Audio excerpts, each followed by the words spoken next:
ሰው መጀመሪያ ታማኝ በየነን ፐርሰናሊ አውቀዋለሁ።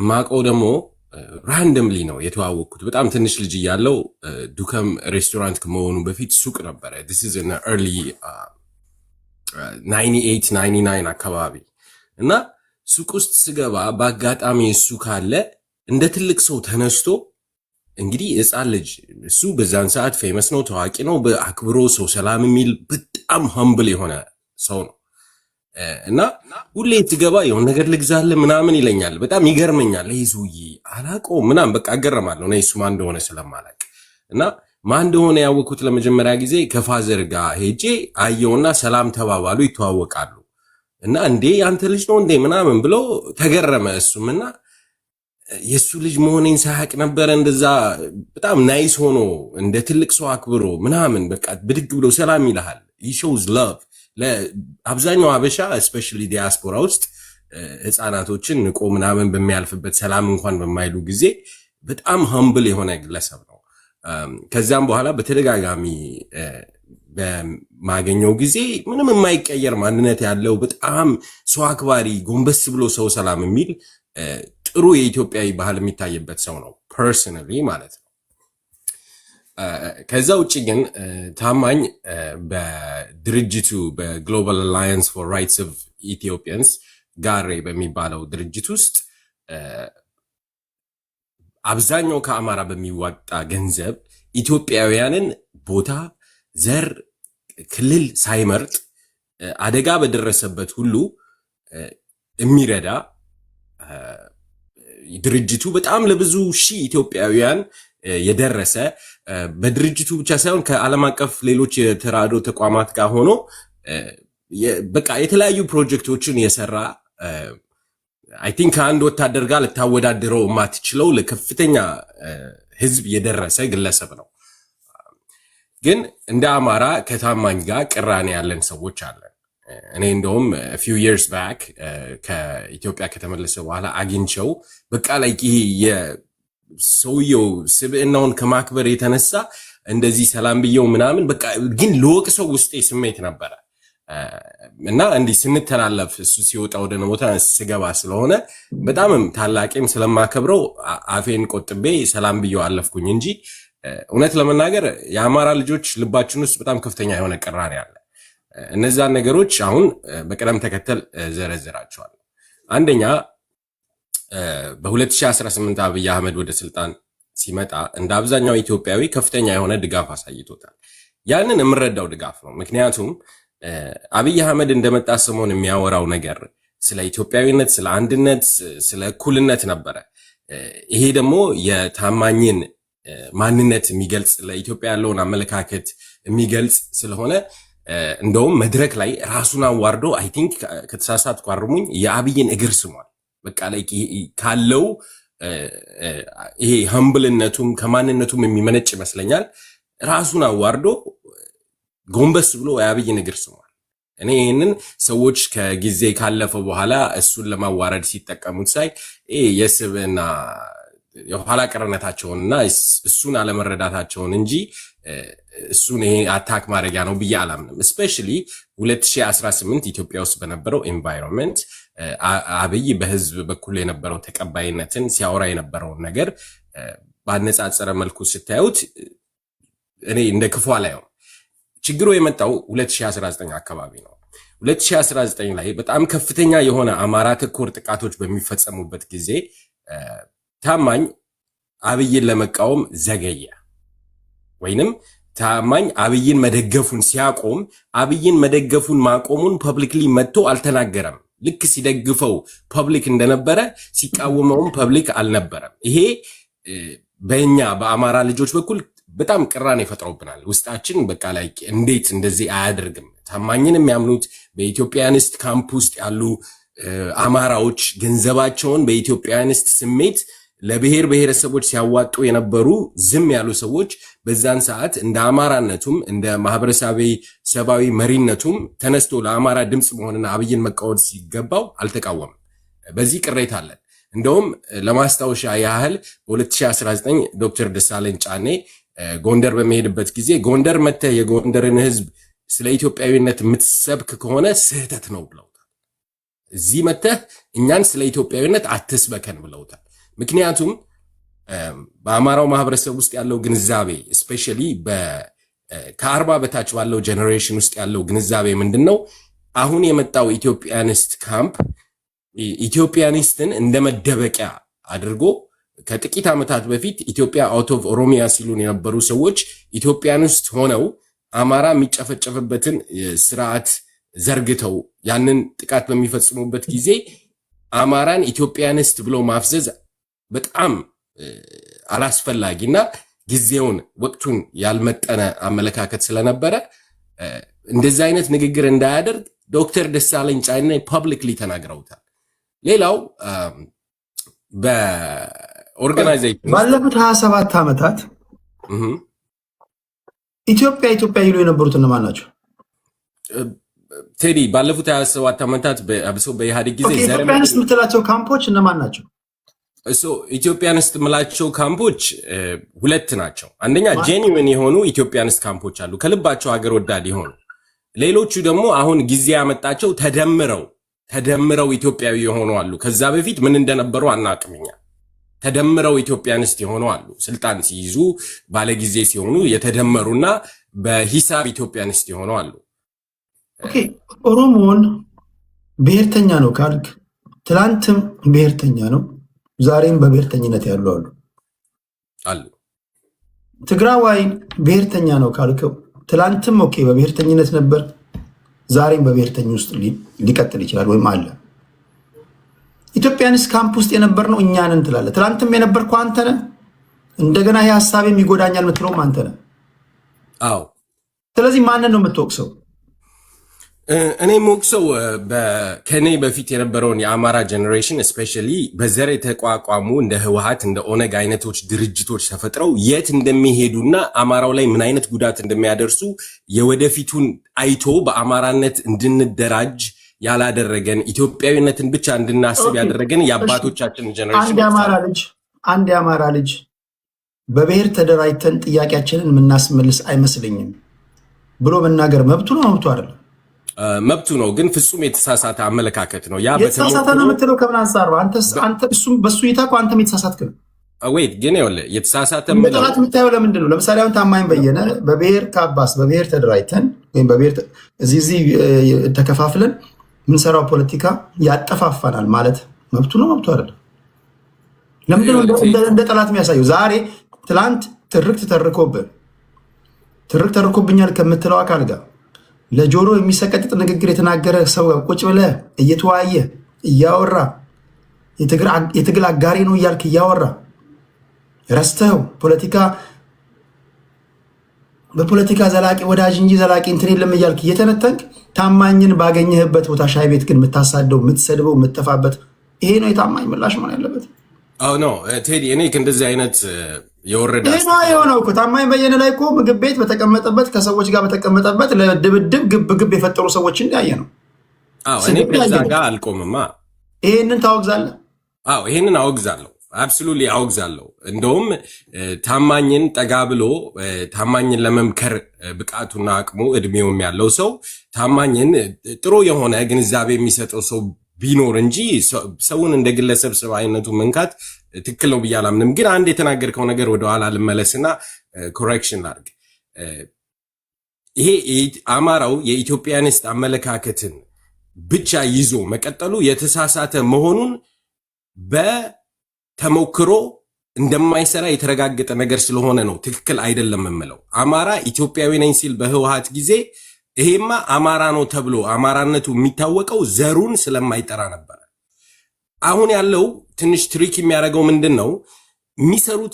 የሚያወሩት ነገር ሁሉ የነሱን የዘር አጀንዳ እዚህ እንደምታየው እንደሚጻፈው የነፍጠኛው ስርዓት ተመልሶ አይመጣም። በናሽናል ቴሌቪዥን ነፍጠኛ፣ ሰፋሪ፣ ወራሪ ያሉ አማራን የሚያንቋሽሹና አማራን ሌብል እያደረጉ የዘር ማጥፋት፣ ማፈናቀል፣ ማሳደድ የሚሰሩበት ሰዎች ራሳቸውን የሚገልጹት ግን ኢትዮጵያኒስት ብለው ነው። የሚሰሩትን ስራ ስታየው ግን የአማራ የሚባል ነገርን ሁሉ ያልሆነውን ኢቭን የአማራ ያልሆነውን ሃይማኖትን ምናምንን ሁሉ እዛ ውስጥ አስገብተው ጠላት አድርገው በሚያንቋሽሹበት መድረክ ላይ ኢትዮጵያኒስት ነኝ እያሉ ምንድነው ኢትዮጵያኒስት ማለት ነው? ምን ማለት ነው? ይኸውልህ ቴዲ ፕሊዝ ተረዳኝ። ይሄ ሲምፕል ነገር ነው እኮ ነገር ኢትዮጵያኒስት ምን ማለት ነው? ኢትዮጵያኒስት የሚለውን ናሽናሊስት ብለው ወይንም ሀገር ወዳድ ብለን እንውሰደው። ኦኬ ሀገር ወዳድ ነኝ እያሉ የሚሰሩት ዘር ተኮር የሆነ የነሱ ዘር የሆነውን ለነሱን የሚወክለውን አንተ ሀገር ትወዳለህ አትወድም? ይኸውልህ ሀገሬን መወድና መውደዴ ሀገር ትወዳለህ ኢሬሌቨንት ነው ብዬ አምናለሁ። እኔ ሀገሬን እወዳለሁ፣ ኦፍ ኮርስ እወዳለሁ። ኦኬ ስለዚህ ሀገርን ትወዳለህ። ከዛ በመለስ ያለውን እናወራለን አይደል? አዎ ኦፍ ኮርስ ሀገሬን ኤግዛክትሊ። አሁን ለምሳሌ መጀመሪያ ለመጨውም ለመሳቅም ለማልቀስም መጀመሪያ ሀገር ያስፈልጋል። አዎ ኦኬ ከዛ በመለስ ያለውን ስናወራ ነው እሳቤው ሲወርድ ሲዋረድ እኔ በተሳሳተ መንገድ ነው እያወራን ያለ ነው። ኢትዮጵያኒስት አይዲዮሎጂ ነው። በተሳሳተ መንገድ እናንተ ከሀገር ጋር ስላያያዛችሁት ነው። ሁለት አይነት እሳቤ ነው ያለው። ኢትዮጵያኒስት ማለት በሌላ አባባል እናንተ አሁን የምታቀነቅኑት የቡድን መብት ይከበር ነው። ኢትዮጵያኒስት ማለት ደግሞ በግለሰብ ደረጃ እኔን መብቴን ሳታከብር ቡድኔን የወጣሁበትን ማህበረሰብ ልታከብር አትችልም ነው። ሶል አባውት ግሩፕ ራይት ኤንድ ኢንዲቪጁዋል ራይት ነው። አንድ ሰው መጀመሪያ እኔን በሰውነቴ ካላከበርከኝ፣ ለምሳሌ እኔን በቴዲ ካላከበርከኝ አይ ዶንት ኬር ለወጣሁበት ብሔር አይ ዶንት ኬር። ለምን ከቡርጂ ካሊፋ ላይ አይወድቅም? መጀመሪያ እኔን በቴዲነቴ አክብረኝ። ከማላቀው ሰው ጋር እንደ ችቦ አስረኝ መብት ይከበራል ትለኝ ነው? ምን አገባኝ ነው? ስትበድለኝ መብቴን አስከብራለሁ። ስትበድለኝ መብቴን ማስከበርበት ፍርድ ቤት ፈልጋለሁ። ከሳለሁ። ልትከሰኝ ትችላለህ። በበድለ ፍርድ ቤት ታቆመኝ ትችላለህ። እንደ ቡድን እያወራ አትከሰሱ፣ ፍርድ ቤት አትቆሙ፣ ሉዓላዊ አይደላችሁ፣ ብትበድሉ ተጠያቂ አካል የለም። ለዛ ነው ኦኬ እንደዛ የሚሆንና ኦኬ እሺ አቀንቅኑ ተባለ። ይሄ ሀሳብ መኖሩን ለምንድን ነው እንደ ጠላት የምታዩት? አሁን ኢትዮጵያኒስት እያላችሁ የተለየ ሀሳብ እኛን የመሰለ ብቻ ይፈጠር እኮ ነው እያላችሁ ያላችሁ። ለምሳሌ ታማኝ በየነ በብሔር ተወዳድረን ክልል በብሔር አዋቅረን ከዚህ ትገባለህ ከዚህ አትገባም፣ እዚህ ግባ እዚህ ውጣ የምንባባለው በጊዜ ሂደት ፓስፖርትና ቪዛ አጠያይቀናል ያለው ነው። ትንቢት ተፈጽሟል እኮ የሆነው ከዚህ እንውጣ ነው ያለው። የዚህ ሰውዬ ሀሳብ ደግሞ ካልተመቸ አንተ ይመቸኛል የምትለውን ሀሳብ ማራመድ ነው። ከሁለት አንድ የተሳካልህ ወደ ድል ጎዳና ትሄዳለህ። ስለዚህ ከእናንተ የተቃረረውን ሀሳብ ሁሉ እንደ ጠላት እያያችሁ እንዴት ነው የምትሄዱት? ታማኝ መጥቶ እዚህ ጋር እንደ ማንኛውም ሰው ግለሰብ እንደ ማንኛውም ኢትዮጵያዊ ይሄ አዋጣኝም ካለ ልክ አንተ የቡድን መብት መከበር አለበት እንደምትለው ሁሉ መብቱ ሊከበር አይገባም ወይ ነው የምልህ። ሚኒሊካችን ሶሪ በማለት ስለገባበት ጨምር ይላል። 3 ደቂቃ ተናገርና ወደ ኢሊ ከዛ ወደ ቄሮ ነው ይላል። አሁን የሰጠው ሀሳብ ቴዲ በጣም የተሳሳተ ነው እና መናገር ከምልፈልገውን ወደ ጎን ትቼ ይሄንን ሪስፖንድ ማድረግ ያለብኝ በጣም ይሄ የአማራውን ትግል እና የአማራውን የአይደንቲቲ ፖለቲክስ በተሳሳተ መልኩ የሚገልጽ ስለሆነ ታማኝን ብዙ ኢንፎርሜሽኖች ይዤ ነበረ ከፈንድሬዚንጉ ስለ ገቢ መቀነስ ምናምን እሱን ልተውና ይሄንን ስለሱ ነገር ያን በፖለቲካ ፕሮግራም እናወራለን። እሺ ስለሱ ነገር ነሽ ወይ አሁን ያልከው ነገር ግን ቴዲ በጣም ላልፈው ማልችለው ነው። ከዘመን ወሬ ጀምሮ ስናወራ ነው የኖረው። ቶና እሺ ባጭር ታማኝ ጋር ላይ የምትለውን እስኪ ነጥብ ንገረን። ያ ኦኬ በአንድ ደቂቃ ሪስፖንድ ላድርግና 2 ደቂቃውን ለታማኝ እንጠቀመዋለን። እሺ here it is right የአማራ ትግል ወይንም የአማራ የህልውና ትግል የፋኖ ትግል ከኢትዮጵያ ጋር ፈንዳመንታሊ ተቃርኖ የለውም። ከኢትዮጵያኒስቱ ጋር ኢትዮጵያኒስት የሚባሉት ራሳቸውን ብለው የሰየሙት ሰዎች ግን እውነተኛ ኢትዮጵያኒስቶች ስላልሆኑ ወይንም የነሱ የሚሉት ኢትዮጵያ የናንተን ታሪክ፣ የናንተን ቋንቋ፣ የናንተን ባህል፣ የናንተን ማንነት፣ የመሬት ይዞታ አጥፍቼ እኔ በገዳ ሲስተም የምትቀረጽ ኢትዮጵያ ፈጥሬ ያንን ነው ኢትዮጵያኒስት ብለው የሚጠሩት። ሶ እኛ የአንዱ የበላይነት የአንዱ የበታችነትን የምትፈጠር ኢትዮጵያ ሳንሆን የምትፈልገው የሁሉንም እኩልነት የምትፈጠር ኢትዮጵያ ነው። አሁን እኛ እነዚህ ኢትዮጵያኒስት የምንላቸው ወይንም ፌክ ኢትዮጵያኒስት የምንላቸው ግን በኢትዮጵያኒስት አጀንዳ ተደብቀው የዘር የበላይነትን የሚያካሂዱትን ነው። ታማኝ ሪያል ኢትዮጵያኒስት ነው ብዬ አምናለሁ። ታማኝን ከአማራው ጋር የሚያጣላው ወይንም ከአማራው ጋር ቅራኔ የፈጠረበት ምንድን ነው? ይሄ የኢትዮጵያኒስት አስተሳሰብ አማራውን ከፍተኛ አደጋ ላይ የጣለው አማራው በማንነቱ ባለመደራጀቱ ነው። ህገ መንግስቱ የግል መብት አይሰጥህም። የዘር መብት፣ የቡድን መብት ነው የሚሰጥህ።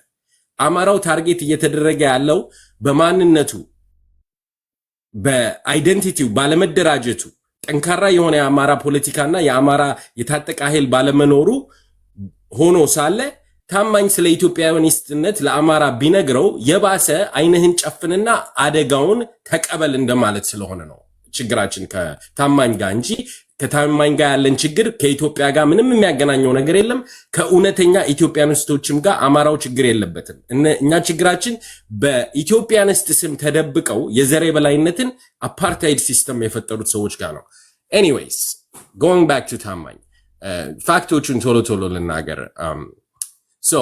ዶክተር ደሳለኝ ጫኔ በ2019 ያንን ማስጠንቀቂያ ሰጥተውታል። ጎንደር ሄደ ለአማራው ህዝብ ራሱን አደራጅቶ መከላከል በሚገባው ጊዜ ስለ ኢትዮጵያዊነት አትስበከው ብለው። ሌላው አብዛኞቻችን የምናምነው ነፍጠኛ ምናምን የሚባሉ ሌብሎች በአማራው ላይ ሲሰነዘሩ ታማኝ ይሄንን ተቃውሞ ወጥቶ ተናግሮ አያውቅም። እስከምናውቀው ድረስ ጠንካራ የሆነ አቋም ይዞ አማራውን ሲከላከል አላየነውም።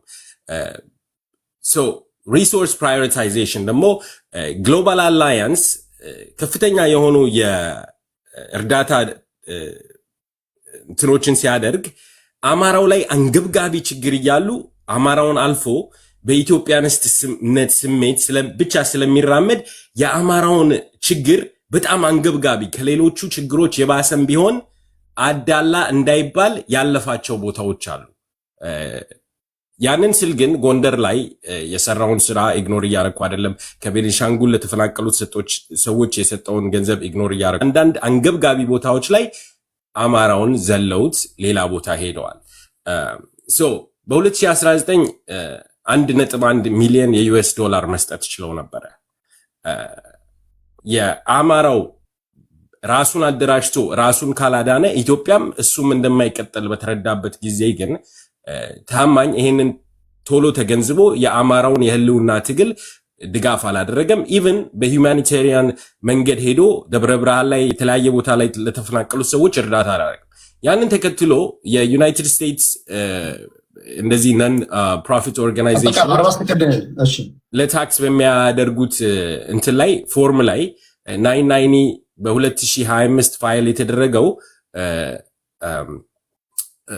ዲሰምበር 23 102,000 ነበረ።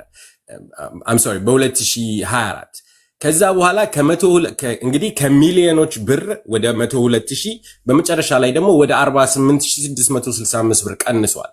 በአመት ከ1.1 ሚሊዮን በላይ ሬዝ የሚያደርግ ድርጅት ማለት ነው። ይሄም የሆነው በኢትዮጵያዊነት ተደራጅቶ ይሄን ድርጅት ሲደግፍ የነበረው አማራው ስለነበረ ነው። ለሌሎች ኢትዮጵያውያኖች ሲደርስ የነበረው አማራው ስለነበረ ነው። ከ50,000 እስከ 100,000 ዓመታዊ ወጪ ያለው ኦርጋናይዜሽን ይሄ ኦፕሬት ማድረግ ማለት ነው። አሁን ራሱን አይችልም። በተወሰነ መልኩ ታማኝና ኦርጋናይዜሽኑ ወደ አድቮኬሲ ሽፍት አድርገው ከበጎ አድርጎት ወደ አድቮኬሲ እና ሌሎች ተቋማቶች እርዳታ ድርጅቶች ቻናል የሚያደርጉትን እርዳታ ፌር በሆነ መልኩ እንዲያከፋፍሉ ሽፍት አድርጓል። ኤኒዌይስ እሺ ማፍረድ ብሔርተኝነት ኢትዮጵያን በደንብ ካወቃችሁ ያለህበትን ነባራዊ ሁኔታ ታራምድ የነበረው ካወቅ ሁሉም ሰው ብሔርተኛ መሆን አይችልም። ኢትዮጵያ ውስጥ የፖለቲካ ብልህነት ማለት ተጫውተ ልታሸንፍበት የምትችልበትን ሜዳ መምረጥ ነው። ሚስተር ኤክስ ብሔርተኛ ስለሆነ አንተ ብሔርተኛ ሆናለሁ ብለህ ኮፒ ፔስት ብታደርግ ዜሮ ልትበላ ትችላለህ። ሚሆን ነገር ቢሆን ማገዶ አይፈጅም። አንዳንዱ ብሔር ፊሽካ ከነፋ በአንድ ጊዜ ይሰበሰባል። እኔ ኢትዮጵያ ውስጥ ተዛውዞሬ ብዙ ያልሄድኩበት ቦታ የለም። ማይ ፍሬንድ ማገዶ አይፈጅም። የቦኖ አጠፋ ብትላቸው ዝም ብለህ ጥሩምባ ብነፋ ይሰበሰባሉ። ለማደራጀት ቀላል ነው። ይሄን ያህል ካታገለ አንድ ነገር ትሞክራለህ እኮ። ይሄው እንደራጅ ስትል ህዝቢ ላይ ከ15 ዓመት በላይ ነው አውቃቸዋለሁ። ለምንድን ነው እስካሁን ያልተሳካል? አይ ነው ጣት መቀሳሰር ምናምን አለ እንትና ነው ገብተውብን ምናምን ትግላችን አማርኛ ስለሆነ ምናምን ትላለህ። ለዛ ነው እኮ እነዚህ ሁሉ ችግሮች ስላሉ ነው። ለኢንፊልትሬሽን ኢዚ ስለሆነ ነው መደራጀት ይከብድሃል የሚባለው። ኦኬ መደራጀት ከከበደ ፕላን ቢ ምንድን ነው? ስልጤውም ይገባባል፣ ወላይታውም ይገባባል፣ ሀዲያውም ይገባባል፣ ትግራዩም ይገባባል። አማራ ነኝ በሚል አረንጓዴ ቢጫ ቀይ ካደረገ እንደ የጨበጠ እጅ ፕሮፋይል ፒክቸር ካደረገ ኦፒኒየን ሊደር ይሆንባል። በምን ታውቀዋለህ? ትንሽ እዚህ ጋር በለቅ አንተም አማራ ስለሆነ ጥያቄ የሚያነሳብህ ይመጣብሃል። ስለዚህ ያስከው መንገድ አይሆንም ማለት ነው። ቢሆን ኖሮ ይሆን ጊዜ አይፈጅም። ኦኬ ያም ያዋጣኛል ካልክ ይሄ ደግሞ አይሆነንም የሚሉ ሌሎች የአማራ ልጆችን ወይም ሌሎች እሳቤዎችን ኢንተርቴን ማድረግ መቻል አለበት። በአንድ በኩል የምትታገለው ለዲሞክራሲ ነው፣ በሌላ በኩል ሀሳባቸውን በነፃነት የሚያንጸባርቁ ሰዎችን ታሸማቃላችሁ። ሰው ሀሳቡን እኔ አሁን ከኔ ሀሳብ ጋር ከተቃረንክ ብዬ ካወረድኩ እኮ እኔ ታዲያ ምን ሆንቱ ነው? የሰዎች ሀሳብ ካላከበርክ ካልሰማ አንድ ሰው መጥቶ እንደ አባቶቻችን እኮ የሆነ ነገር ላይ ለመወሰን እኮ ይሰበሰባሉ እኮ ግራም ቀኝም ይሰማሉ። ከዛ ጨምቆ የሆነ ሀሳብ እንትን ይላሉ። አሁን የመጣብን እኮ አንድ አንገት አለን የሚል እኮ ነው የመጣው። አንድ አንገት አለን፣ እሳቢያችን አንድ ነው። እኔ ምንም መራ እንደኔ አስብ፣ እንደኔ ተንፍስ። ማጆሪቲውን ውስጡን የሚኮረኩር ትንታኔ ካልተነተንክ ቤተክርስቲያን እንደገባች ውሻ የሚያሳድህ ስም ይለጠፍብሃል፣ ትሸማቃለህ፣ ሌባ ትባላለህ። መዓት እኮ ነው። ታማኝ በየነ ጋር ስንመጣ አሁን ያነሳባቸው ጉዳዮች ትላንት ከትላንት ወዲያ ለምን አልተነሱበትም? ለምንድን ያልተነሳበት? ዛሬ ምንድን የተገኘው?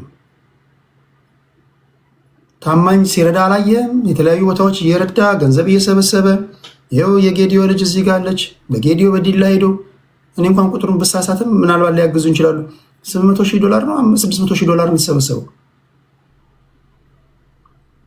ባለፉት 2 አስርት ዓመታት ነው። ባለፉት 3 አስርት ዓመታት ታማኝ በየነ ያልደረሰበት ቦታ አለ? ይሄ ነው ምላሹ የሚሆነው። ይሄን ሰውዬ ማንም እየተነሳ ተጠቅሞበት ሚዲያ አቋቁሞ ፈንድሬዝ አድርጎ ታማኝን ከፊት አድርገው ደግሞ ገንዘብ ለምን መጠየቅ ወደ ታማኝ ለማኝ አስቀይረ ይሄን ሁሉ ያደረገ ሰውዬ ሬስቶራንት በተቀመጠበት ቦታ ላይ መሰደብ እና በማንም ጋጠወጥ መተፋት፣ ውሃ መደፋት፣ ይሄ ነው ምላሹ? ታማኝ ካደረሰብህ በላይ 10 እጥፍ ያደረሰብህ ተንታኝን ወይም ፖለቲከኛን አቅፈ ቁጭ ብለህ ታማኝን ማሳደድ ይሄ ነው? ያሳዝናል። ማሳዘን ብቻ አይደለም፣ እንደዚህ ደግሞ ሰዎች ከልባቸው ካለቀሱ ደግሞ አስቸጋሪ ነው የሚሆነው እና ቢያንስ ፌር መሆን አለብን። በቃ ታማኝን ለምን አተውትም? በቃ ታማኝ የግድ ያንተን ጩኸት መጮህ እኮ የለበትም። አንተ የማንን ስራ የማንን ጎፈሬ ታበጠራለህ? ታማኝ እኔ የሁሉም ነኝ ካለ በቃ ለሁሉም እንዲጮህ ለምን አትፈቅድለትም? ከታማኝ ጋር መቃረን ያለብህ አንተ የምታደርገውን ትግል ተው ካለህ ነው። እኔ የሁሉም ልጅ ነኝ ካለ በቃ ታማኝን ለምን አክብረኸው ለሰራው ስራ በቃ ይጩህ ብለህ እንደው ቢዋጥልህም ባይዋጥልህም ለምንድን ነው ከነ ክብሩ ባለፉት እኮ እዚህ እንኳን ቲክቶክ ላይ የታማኝ ሚስት ተዘቅዘቃ እኮ ስትሰደብ ልጆቹ ሲሰደቡ እኮ ጊፍት ትሰጡ ነበር። አንዳንዶቻችሁ ሚስቱ ፋንተሽ በቀለ ስትሰደብ አሁን እየሄዳችሁበት ያለበትን መንገድ እንኳን ቆም ብላችሁ ብታዩ ትክክል አይደለም። ድሮ በጋራ የሚያሰባስበን የነበረ ኢትዮጵያዊነት ፌስቲቫል ምናምን ራሱ በሙዚቃ አከፋፈት ራሱ ጎራ ተከፍሎ እሱንም ልናጣው ነው። ባለፈው የሰሜን አሜሪካ የኢትዮጵያ ስፖርት ፌስቲቫል ላይ የተፈጠሩን አይታችኋል። ማንም ሰው ኢንተረስት ያለው ሁሉ እየገባ እንዲሆኛለሁ እያለ የጎጡን ጥያቄ የብሔሩ እያስመሰለ ይገባባል። ዲፕ ዳውን እኔ አሁን በርበር ባደረጋችሁ ነው እስኖት የአማራ ጉዳይ አይደለም። እኔ እጄን መዳፊያ አላቃለሁ፣ ስለ እጄን መዳፊያ አላቃለሁ። ትንሽ ጊዜ ባስ ስለፈለፋችሁ እስኖት አባት የአማራ ጉዳይ አይደለም። ሶላባት የጎጥ ጉዳይ ነው፣ የጎጥ ጉዳይ ነው። ስለዚህ ይሄ ነገር ትክክል አይደለም። ሌላው ይቀርና እንደው ቢያንስ ፌር ሆነን እንትን ይሄ አይገባውም። የሰውዬ ታማኝ ይሄ አይገባውም። ሚሊሽ 6 ደቂቃ አይደለም። ኦኬ ቴንክ ዩ በድጋሚ እድሉን ስላገኘው ከመጀመሪያ ጀምሮ ርዕሱን ሰምቼው ስመጣ በጣም በአንድ ግለሰብ ላይ ያጠነጠነ የህይወት ታሪክ የሚመስል አይነት ነገር የሚወራበት መድረክ አልመሰለኝም። ከውስጥ ያለው በጎም ሆነ መጥፎ ተጽዕኖ ማንም ሰው እንደየአመለካከቱ ሊተቸው ይችላል። ነገር ግን መሆን ያለበት የታማኝ በየነ ኢትዮጵያ እና የታማኝ በየነ ኢትዮጵያዊነት በተለይ በዚህ 8 ዓመት ውስጥ ምን ፈጠረ፣ ምን አደረገ የሚለው ነገር ላይ ብናተኩርና ከዚህ በኋላ ተመልሶስ የሚመጣ ከሆነ በምን መልኩ ሊመጣ ይችላል፣ ምንስ አይነት አቋም መያዝ አለበት ብለን እናምናለን የሚለው ላይ የምንነጋገር መስሎኝ እየጠበቅኩ ነበር። ግን በብዛት አንድን ግለሰብ ማጀገን ኦር ደግሞ መተቸት ላይ ነው ትኩረት ተደርጎ እየተነገረ የምሰማው። ታማኝ ብያችሁን ያስገባኋችሁ አጀንዳውን ሰምታችሁ መግባት የእናንተ ድርሻ ነው። ታማኝ በየነ እዚህ ጋር 500 ሰው እያደመጧችሁ ነው። ፌስቡክ ላይ ስንት እንደሆነ አላውቅም። የእሱን ቪዲዮ እያጫወትኩ ነው። ታማኝ ኢትዮጵያ ምድር ላይ የታማኝን ያህል ቴዲ አፍሮ እንኳን ታዋቂ አይደለም ማለት ቴዲ አፍሮ ለማሳነሰ ቴዲ አፍሮ እንኳን ገና ታዋቂ ባልሆነበት ሰዓት ታማኝ በየነ ታዋቂ ሆነ ሰው። ከሱ ውጭ አጀንዳ ልናደርገው የምንችለው ነገር አለ? የሁለት ባልና ሚስቶችን ተራ ሰዎች እንኳን ጉዳይ እንኳን አጀንዳ አድርገን ቀኑ ሙሉ እናወራ አይደል?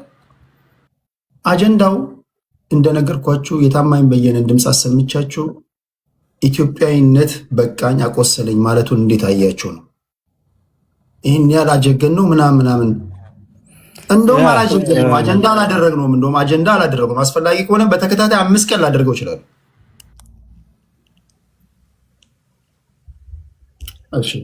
ኦኬ ልቀጥል። የሆነው ነው እኔ የሚታየኝ ታማኝ በየነ በኢትዮጵያ ፖለቲካ ውስጥ እንደነበረው አስተዋጽኦ ምን አይነት በጎ ነገር አበርክተዋል፣ ምን አይነት ነገር መጥፎ ነገሮችንም ሀገሪቷ አሁን ላለችበት ሁኔታስ ምን አይነት አስተዋጽኦ ነበረው የሚለውን ነገር ነው ማየት የምፈልገው። በዚህ ውስጥ ኢትዮጵያ የታማኝ በየነን ኢትዮጵያና የታማኝ በየነ ኢትዮጵያዊነት የማደንቀውንም የምተቸውንም ፓርት ነው ላነሳ የምችለው። በተለይ በዚህ 8 ዓመት ውስጥ ይሄ ለውጥ የሚባለው ነገር ከመጣ በኋላ በጣም ደጋፊ ከነበሩት ሰዎች መሃል አንዱ ነው። ፊት ለፊት ወጥቶ ይሄን ለውጥ በመደገፍ የሚታወቅ ሰው ነው። ብዙ ነገር አድርጓል የመጀመሪያዎቹ አካባቢዎች ላይ። ከዛ በኋላ የተወሰኑ ነገሮች ደግሞ በመሃል ጋብ አድርጎ ጦርነቱ የመጣ አካባቢ ላይ ነው ተመልሶ የመጣው። እንደዛ ነው ማስታወሰው። እና ጦርነቱ ላይ በነበረው ነገር የነበረው አስተዋጽኦ ቀደም ቴዲ አንተ ራስህ እንደተናገርከው በትግራይ ጦርነት በነበረ ጊዜ እንደ ኢትዮጵያ ሁላችንም አብደን ነበር የሚል ነገር አንስታል። በእርግጥ ትክክል ነው፣ በዚህ ነገር እስማማለሁ። እኔም ሁሉም አብዶ ከነበረ በእብደት እየሰራነውን ነገር እንደ ጀብድ ልናወራው የምንችልበት ሁኔታ ይኖራል ብዬ አላስብም። ጥፋት ነበር ማለት ነው ያ ሁሉ በእብደት የተሰራ ጥፋት።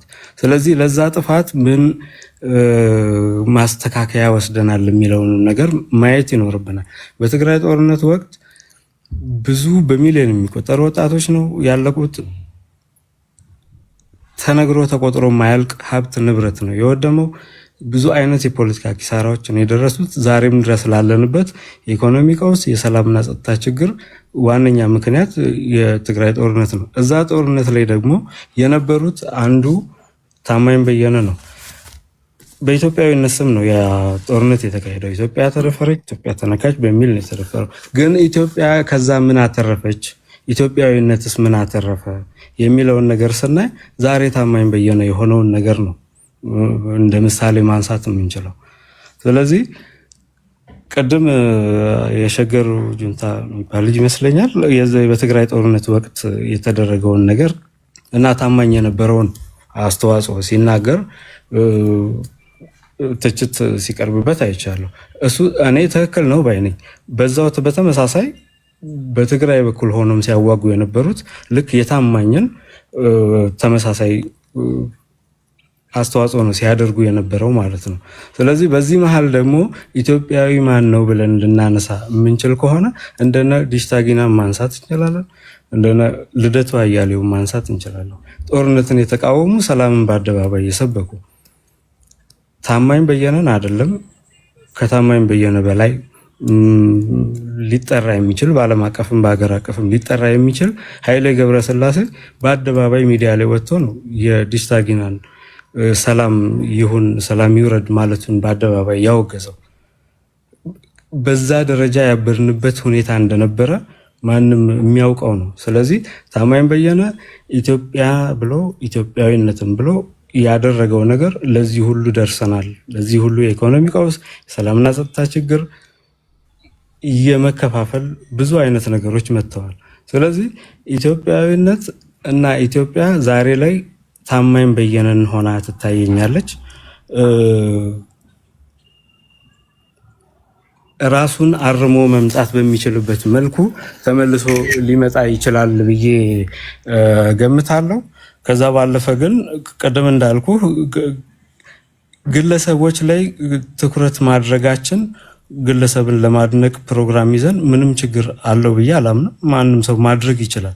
ነገር ግን ከሀገር ጋር ከህዝብ ጋር ከሀገራዊና ከህዝባዊ ጉዳዮች ጋር እያያያዝን ከሆነ የምናነሳው ግለሰቦች በሀገር ተመስለው ሲቀርቡ የሀገር ጽንሰ ሀሳብ የሀገር እንትን ዝቅ ሊል የሚችልበት ሁኔታ ይታየኛል። ይሄ የኔ አመለካከት ነው። ያንተን ፕሮግራም ከመተቸት አንጻር አይደለም ያንን ማነሳው። ለአንድ ሰው ምንም ችግር የለውም፣ ፕሮግራም ተይዞ ብዙ ነገር ሊደረግ ይችላል። ነገር ግን እኛ አሁን ኢትዮጵያዊነት እያልን ከሆነ ኢትዮጵያ ምን ላይ ነው ያለችው፣ ኢትዮጵያውያን ምን ላይ ነው ያሉት የሚለውን ነገር ከቁም ነገር ሳንቆጥረው የአንድ ሰው ማኩረፍ ብቻ ከሆነ በጣም የሚያሳስበን አሁንም ያለንበት ሁኔታና አገሪቷ ያለችበትን አግባብ በትክክል ተረድተናል ለማለት አይቻልም። ከዛ አንጻር ነው ይሄንን እያልኩ ያለሁት እና ለማጠቃለል ያህል አንዳንድ ሰዎች ኢትዮጵያንና ኢትዮጵያዊነትን በሚመለከት ሲነጋገሩ ኦር ደግሞ ደጋፊ ነን ኦር አድናቂዎች ነን የሚሉ ሰዎች ስለነዛ ሰዎች ሲናገሩ የሚሰጠን ምስል ሰሞኑን አምባሳደር ሬድዋን ሁሴን የተናገረው አንድ ንግግር አለ። ከሁኔታው ጋር ስለተመሳሰለብኝ ነው። አንዳንድ ሰዎች ኢትዮጵያን በወገባቸው በአንቀልባ ተሸክሟት የሚዞሩ ይመስላቸዋል የሚል ንግግር በሚዲያ ተናግሮ ሰምቼዋለሁና እንደዛም እንዳይሆን ኢትዮጵያና ኢትዮጵያዊነትን የምንረዳበት አንግል ከግለሰብ አናት ላይ ወርዶ ኢትዮጵያና ኢትዮጵያውያን አሁናዊ ወቅታዊ ሁኔታ ያሉበትን አሳሳቢ ሁኔታ አሳስቦን ልንነጋገርበት ይገባል። ግለሰቦችን ብቻ በመተቸት ግለሰቦችን ብቻ በማድነቅ የምንፈጀው ጊዜ ለሀገርም ሆነ ለሕዝብ ጠብ የሚያደርገው አንዳች ነገር የለም የሚል እምነት ነው ያለኝ። ከዛ ባለፈ ኢትዮጵያዊነትና ኢትዮጵያ በሚል ጽንሰ ሀሳብ ላይ ኢትዮጵያዊኒስት ከሚባሉ አካላት ልደቱ አያሌውን አንስተን ብዙ ብናወራበት ቅር የማይለኝ ሰው ቢኖር ልደቱ አያሌው በዚህ አጋጣሚ ስለ ኢትዮጵያና ስለ ኢትዮጵያዊነት አመለካከት እሱ ይገልጻል ብዬ ስለማስብ ማለት ነው። ከዛ ባለፈ እንደነ ታማኝ በየነ ያሉት የትግራይ ጦርነትና ምናምን ያመጣው ነገር ጋር ተያይዞ ብዙ የሚነሱ ነገሮች ናቸው። ቴንኪው፣ አመሰግናለሁ። ቴንኪው ቄሮ፣ እስካሁን ብዙ ተቀምጠክ እያደመጥክ ቄሮ፣ በጣም አከብረለች። ግን እንዴት እንዳልገባ አልገባኝም። ይሄ እኮ እያወራን እስካሁን ሲያወሩ የምሰማቸው ምንድን ናቸው? ኢትዮጵያዊነትን እኮ ነው እያወራን ያለ ነው። የት ነው ያለው? ብሔርተኞች ኢትዮጵያ የሚላትን ወይም ደግሞ ኢትዮጵያ የሚል ሰው ገፉት። በታማኝ አስታከል ማለት ነው። ኢትዮጵያ ማለት ያስገፋሉ። ገፊዎች እነማን ናቸው? ጽንሰ ሀሳብ ውስጥ ምንድን ነው? እስካሁን እኮ የምናወራው እኮ እሱን እኮ ነው እንጂ ታማኝ ነው። ኦብቪየስሊ ታማኝ አይከን ነው፣ ምንም ጥያቄ የለውም። የሆነበትን የሰራውን ስራ ምንድነው ያጠፋው? ምንድነው ያደረገው? ታማኝ ሚላት ኢትዮጵያ እንዴት ያለች ናት? ሌሎቻችሁ የምትሉት ኢትዮጵያ እንዴት ያለች ናት? ይሄ እኮ ነው ዲስከሽን። የእናንተ ኢትዮጵያና የታማኝ ኢትዮጵያ እንዴት ነበረች? ታማኝ ምን አጎደለ? ታማኝ ምን አለማ? መገፋት አለበት ወይ? እሱ የሚለው ኢትዮጵያዊነት እንዴት ያለ ነው? ይሄን እኮ ነው የተነተንን ያለ ነው። እሺ እኔ ከሱ ቀጥሎ ሰላም እንዲላ እንሂድ። እሺ ጤና ይስጥልኝ። እንግዲህ ያው አሁን ቄሮ ያው የወያኔ ልጆች ስለሆኑ እንደዚህ አይነት ሰዎችን ነው እንግዲህ 27 ዓመት ከኛ ሸፍኖ ያሳደገብን ወያኔ። እኛም የምንታገለውም እንደነዚህ አይነቶችን ዘረኞችን ነውና ያው ሀገር ሊያፈርስ የመጣውን ወያኔ ከደገፈ ስለሱ ማንነት መናገር ብዙ አያስፈልግም። ታማኝን ለመናገርም ቢያንስ እሱ ቱ ያንግ የሰራውን ስራ በሂስትሪ ነው የሚያውቀው ማለት ነው። ግን እኛ በአይናችን አይተናል ምን እንደሰራ ታማኝ ማለት ነው ለሀገሩ ማለት ነው።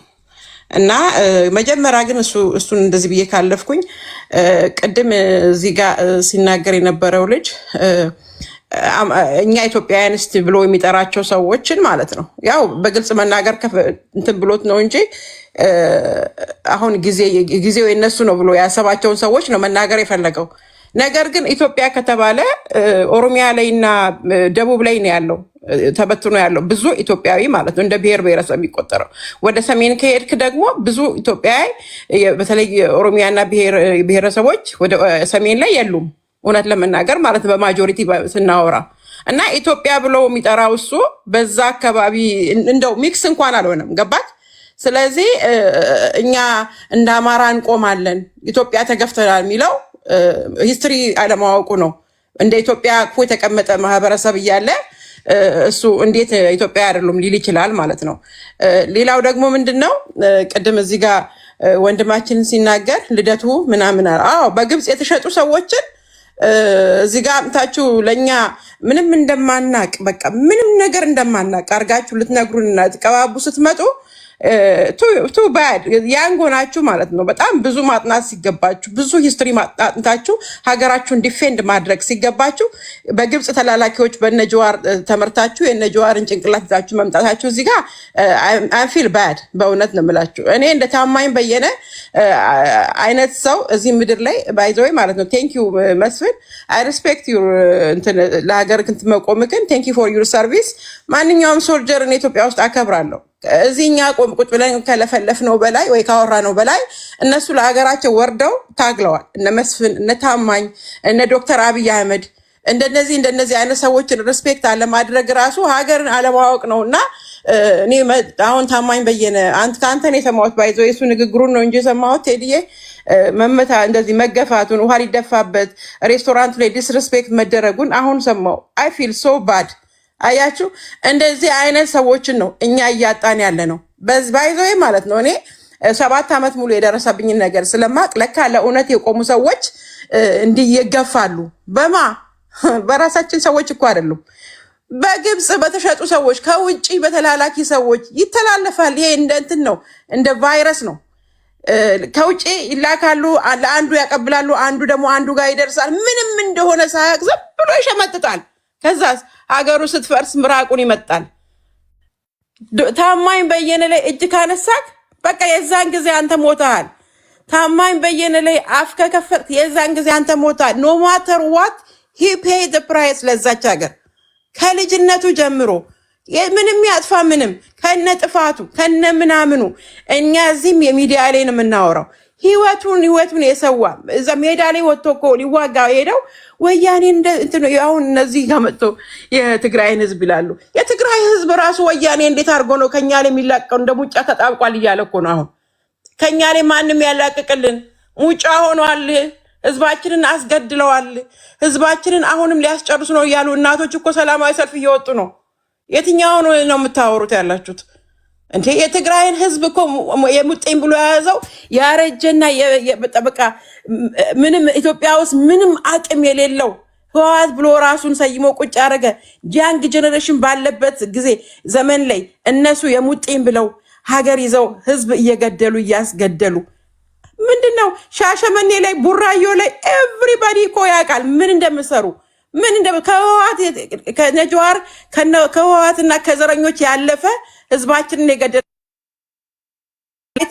የገደላችሁ ያስገደላችሁ እናንተ ስለሆናችሁ ታማኝ በየነ ዝም ብሎ ቁጭ ያለው ስለሚያውቅ አንጀቱን አስሮ የራሱ ህዝቡን ስለገደለ አንጀቱን አስሮ ቁጭ አለ።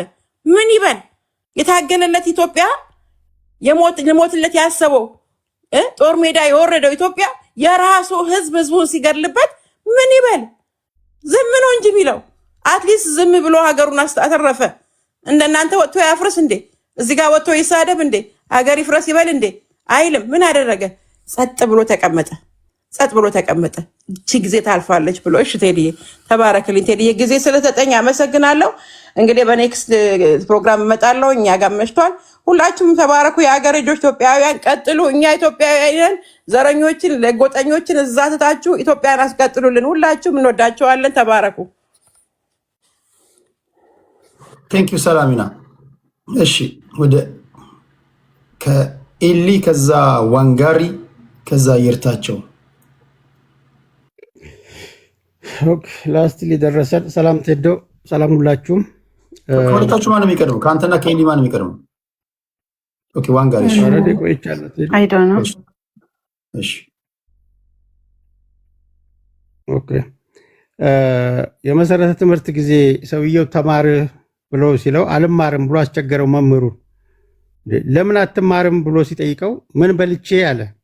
ታዲያ ምን በልተህ ተደነቆርክ አለው መምህሩና አንዳንድ ሰው እንደው በጣም ይሄ የብሔር ፖለቲካ ስንቱን እንዳደነቆረ ስንቱን እንዳወረ እንደው ጉድ ነው የሚታየውና ያሳዝናል። መቼም የታማኝ በየነ በተለይ አሁን የተናገርከው ነገር ላስትሊ ታማኝ እንደ ተራ ግለሰብ የሚያስቡ ሰዎች አሉ። ታማኝ ነብይ ነው። ታማኝን አዳምጠነው ቢሆን ኖሮ አሁን የምንበዛበዘውን በዘበዛ እንበዛበዝም ነበር። ፓስፖርት አንጠያየቅም ነበር። ስላላዳመጥን፣ የብሔር ፖለቲካ ስላወረን፣ የጎጥ ፖለቲካ አይናችንን ስለሸፈነው ስለማናዳምጥ ነው። እንደ ታማኝ አይነት ለአገር የለፉ ሰዎችን ማክበር ካልቻል ነገ ጠዋት ክልሌ ለምንለውም ሰው የለፉ ሰዎች አይከበሩም። በለፈለፉ ይጠፈሉ። ዛሬ የምንዘራት ነው ነገ የምናጭዳት። አንዳንድ ጊዜ በሰል እንበል። ታማኝ በየነ አሁን ያስለቀሰው ቅድም ቴዲ ያለው ቁም ነገር ነው። የአማራ ብሔረተኝነት አዲሱ ብሔረተኝነት ገረገሌ ገረገላ ሳይሉ ተገልብጠናል ተገልበጡ ሳይሉ የተገለበጡ አዙረውበት ነው ወንድሜን ያስለቀሱት። በጣም አዛኝና ታማኝ በፖለቲካ አቋሙ ልዩ አቋም ላይ ያለ ነው። ነገር ግን ለኢትዮጵያ የዋለውን ውለታ መቼም ቢሆን አልረሳው። ቅድም ጁንታ የአዲስ አበባ ጁንታ ታማኝን የከሰሰበትን እኔም እከሰዋለሁ። ታማኝን የምከሰው ግን የአዲስ አበባ ጁንታ በከሰሰው ምክንያት አይደለም። ታማኝን የምከሰው ከሸዋ መልሳችሁ ያን ጁንታ የትግራይ ህዝብ ማጅራት ላይ ተጣብቆ ዝም ማለታችሁና እዛው ድረስ ሄዳችሁ ጁንታን ባለማጥፋታችሁ ነው የምከሰው። ታማኝ ህወሓትን ከትግራይ ህዝብ ጫንቃ ላይ ባለማውረዳቸው ከሰዋለሁ። ታማኝ እስከ መጨረሻው ድረስ ጥርሳቸውን ነክሰው መታገል ነበረባቸው። እስካሁን የትግራይን ህዝብ 50 ዓመት ሙሉ ተመጽዋች ያደረገ ድርጅት ጥቂት ግለሰቦች ጥቅም መጠቀሚያ ትልቁን ማህበረሰብ ሲጅ አድርጎ የራሳቸውን የግል ኢኮኖሚ የሚያስጠብቁ ኃይሎችን የትግራይ ህዝብ ጫንቃ ላይ ትቶ መመለሱን ታማኝን እከሰዋለሁ። ጄኖሳይደር ይላሉ። አንዳንድ ጊዜ እንደ ሞኝ የያዘውን አይለቅም፣ የጠባውን አይለቅም፣ የተነገረውን። ይሄ የብሔር ፖለቲካ ምን ያክል አእምሮ እንዳጣመመ ተመልከቱ። ራሳቸው የሰሩትን ፕሮፓጋንዳ መልሰው አምነው በጄኖሳይድ ያልተከሰሳለ እንዲ ጎበዝ። አንዳንድ ጊዜ የታማኝን ልብ እንደ ታማኝ አይነት ለአገር ኢትዮጵያዊነት ምንም ታሽሞነሙኑት ነገር አለም። ሲምፕል ዜግነት ነው። በቃ ሲምፕል አዛት የፖለቲካ መነጽር ስንቀባው ነው ኢትዮጵያዊነት ችግር የሚሆን። ኢትዮጵያዊነት አሜሪካዊነት ነው፣ ስዊድናዊነት ነው፣ ወይም ደግሞ ኤኒ አዘር ኔሽን ሲቲዝንስ ነው። በቃ ሲምፕል አዛት ኢትዮጵያዊነት። ግን የፖለቲካ ቀለም ስንቀባው አህዳዊነት የሚለውን ስንለጥፍበት የሆነ ግሩፕ እንጨምራለን፣ ምናምናምን ስንጨምርበት የሆነ ግሩፕ እንጨምራለን። ይሄ የፕሪ ፖለቲካል ሶሳይቲ አስተሳሰብ ነው። ድንቁርና ነው፣ በሽታ ነው። ኢትዮጵያዊነት ዜግነት ነው። ኢትዮጵያዊነት ከሌለ ኦሮሞነት የለም፣ አማራነት የለም፣ ጉራጌነት የለም። ዜግነት የሁላችንም ካባ፣ የኦሮሞውም፣ የአማራውም፣ የትግሬውም፣ የሶማሌውም፣ የአፋሩም፣ የሽናሻውም፣ የሁሉም የግለሰቡም ጥቅል የወል ካባ ኢትዮጵያዊነት ይባላል። ዜግነት ነው። አሲምፕላዛት ግን መነጽሩን ለዛ ዜግነት የምንሰጠው ትርጉም ፖለቲከኞች የዘረጉት በተለይ የ60ዎቹ ትውልድ ለኢትዮጵያዊነት እነዋለልኝ መኮንን የሰጡት ትርጉም ነው መከራ ያበላን። አሁንም ድረስ ቋጠሮ እዛ ጋር ነው ያለው። ዳግማዊ ዋለልኞች ናቸው አሁንም መከራችን የሚያበሉን። ኢትዮጵያዊነት ዜግነት ነው። አሲምፕላዛት በቃ ከዛ ኢትዮጵያ ውስጥ ኢትዮጵያዊ የሚል ኦሮሞ አለ፣ ኢትዮጵያዊ አማራ፣ ኢትዮጵያዊ የሚል ግለሰብ፣ ኢትዮጵያዊ የሚል አማኝ ኢትዮጵያ አለ። በቃ ካባው ግን የሁሉ የወል ካባችን ኢትዮጵያዊነት ነው። እችን ሲምፕል የፖለቲካል ትርጉም ናሬሽን ላይ መስማማት አቅቶን እነዋለልኝ መኮንን በሰጡን የተሳሳተ ዴፊኔሽን አሁንም ግራ እንጋባለን። አሁንም ድረስ ይሄንን አቁሙ። ትልቁን ማህበረሰብ ትንሽ ያደረገው የነዋለልኝ መኮንን የተሳሳተ ትርጉም ነው። ወንድሜ መስፍን ያሳሳትብኝ እንዲህ አይነት ትርጉም ነው። ወታደርነት ኢትዮጵያዊነት ነው። ለእናት አገሩ ህይወቱን ለመሰዋት አውድማ ላይ የተሰለፈ ሰው እንደ አብዲሳ አጋ ቀኝ እጁ ላይ የኢትዮጵያን ሰንደቅ ዓላማ የጠመጠመው ወታደር ልሙጥ ብሎ እንደመስማት ግራ መጋባት የለም። ጎበዝ ታመናል። እንደ አገር ነው የታመምነው። ለምን? በዴፊኔሽን ስተት፣ በተነገረን የዴፊኔሽን ስተት፣ የኢትዮጵያዊነት ዴፊኔሽን ስተት። ኢትዮጵያዊነት ዜግነት ነው። በቃ ምንም ከፍ አድርጉት ዝቅ አድርጉት፣ ከዚህ ከፍ አይልም ከዚህ ዝቅ አይልም። ኢትዮጵያዊነት ኢትዮጵያ ውስጥ ያሉ ብሔር ብሔረሰቦች ህብርነቷ እንደ ነብር ዥንጉርጉርነቷ ግን የኢትዮጵያ ባህሪያት መገለጫዎች ናቸው። እንለያቸው። ኢትዮጵያን እኮ እንደ አገር በጨቋኝነት የሚከስ እኮ ስንት ደናቁርት አለ እኮ። ኢትዮጵያን እንደ አገር የሚከስ ማለት ነው። እንደ አገር ኢትዮጵያን እንደ አገር የሚከስ እኮ እንደ ኢትዮጵያ ፖለቲከኛ የታመመ እኮ የለም። ከዚህ አጉል ዴፊኔሽን እንውጣ። በታማኝ ላይ በደረሰው በጣም በጣም አዝናለሁ። እንደ ኢትዮጵያውያን እንደ ታማኝ አይነት ትልቅ ሰዎችን ቀድመን ሰምተን ቢሆን ኖሮ አሁን አንታመምም ነበረ። ግን ሁላችን ጻድቅ መጫወት እንፈልጋለን። ጥቋቁር ነገር እየፈለግን አውርደን ሰርቪሱን በኮሚሽን ሌቭል ለማውረድ የምንሄድበት መንገድ ጎበዝ፣ ነገም እኛው ተመሳሳይ ነው። ተጠልፈን የምንዋረደው በንግግራችን በሰራነው ሰርቪስ እንኳን የማንከበረው ከዚህ አጠቃላይ የወል በሽታ ተጠቂ ስለሆነ ነው። ከዚህ መውጣት አለብን የሚለው መልዕክት ነው ማስተላለፍ ፈልገው። ቴንክ ዩ ከዋን ጋር ቀጥሎ ወደለን ቴዲ እንዴት ናችሁ? ቴንኪዩ ስለሰጠኸኝ እድል በጣም አመሰግናለሁ። መጀመሪያ እስኪ ስለ ታማኝ ትንሽ ልበል። ታማኝ በጣም ነው ትንሽ ሻክኛለሁ በንግግሩ ቢሆንስ ኢቭን ለማውራት ራሱ በቃ ስቲል ደንግጫለሁ በጣም በቃ ማለት አይ ዶንት ኖ የሆነ ፔን እንዳለ በጣም ትልቅ ፔን እንዳለ ያሳያል ከንግግሩ። ያሳዝናል በቃ ማለት አይገባውም ብዬ አስባለሁ። ዲዘርቭ አያደርግም ይሄ ሁሉ ነገሮች የሚደርስበት ስድቡ እንዲማጣጣል በቃ እንደ ጀነሬሽን እኛ ማለት ይሄንን በቃ እኛ ይሄንን ምንም ነገር ቢደረግልን ስተት እንኳን ቢሰራ በዚህ ደረጃ ታማኝን እንደዚህ አንጓጦ የሚያወራት ትውልድ በጣም ያሳዝናል። በቃ አትሊስት እንኳን ይሄን እኮ አድርጓል ታማኝ ልትለው ይገባል። በዚህ ደረጃ እንደዚህ ታማኝን ማናገር በጣም ይደብራል። በጣም በቃ እሱ ነው የምለው። አንድ ሁለተኛ ደግሞ አይ ዶንት ኖ እኔ በሰዎች ብቻ አይመስለኝም የታማኝ ንዴት። አይ ቢሊቭ እኔ ማምነው የእሱ ዲስአፖይንትድ የሆነበት ነገር አለ ብዬ አምናለሁኝ። ቱ ቢ ኦነስት እውነት እናውራ ከተባለ ታማኝ ኤክስፔክቴሽኑ ኢትዮጵያዊነት ኦፍኮርስ አሁን እንደዚህ ስትል ሶሪ ጊቭ ሚ አ ሰከንድ አንዴ ወደታች ሶርድ ትንሽ ኔትወርክ ስለሚል ጀስት ዋን ሰከንድ ይሰማለሁ። ኦኬ ይሰማል።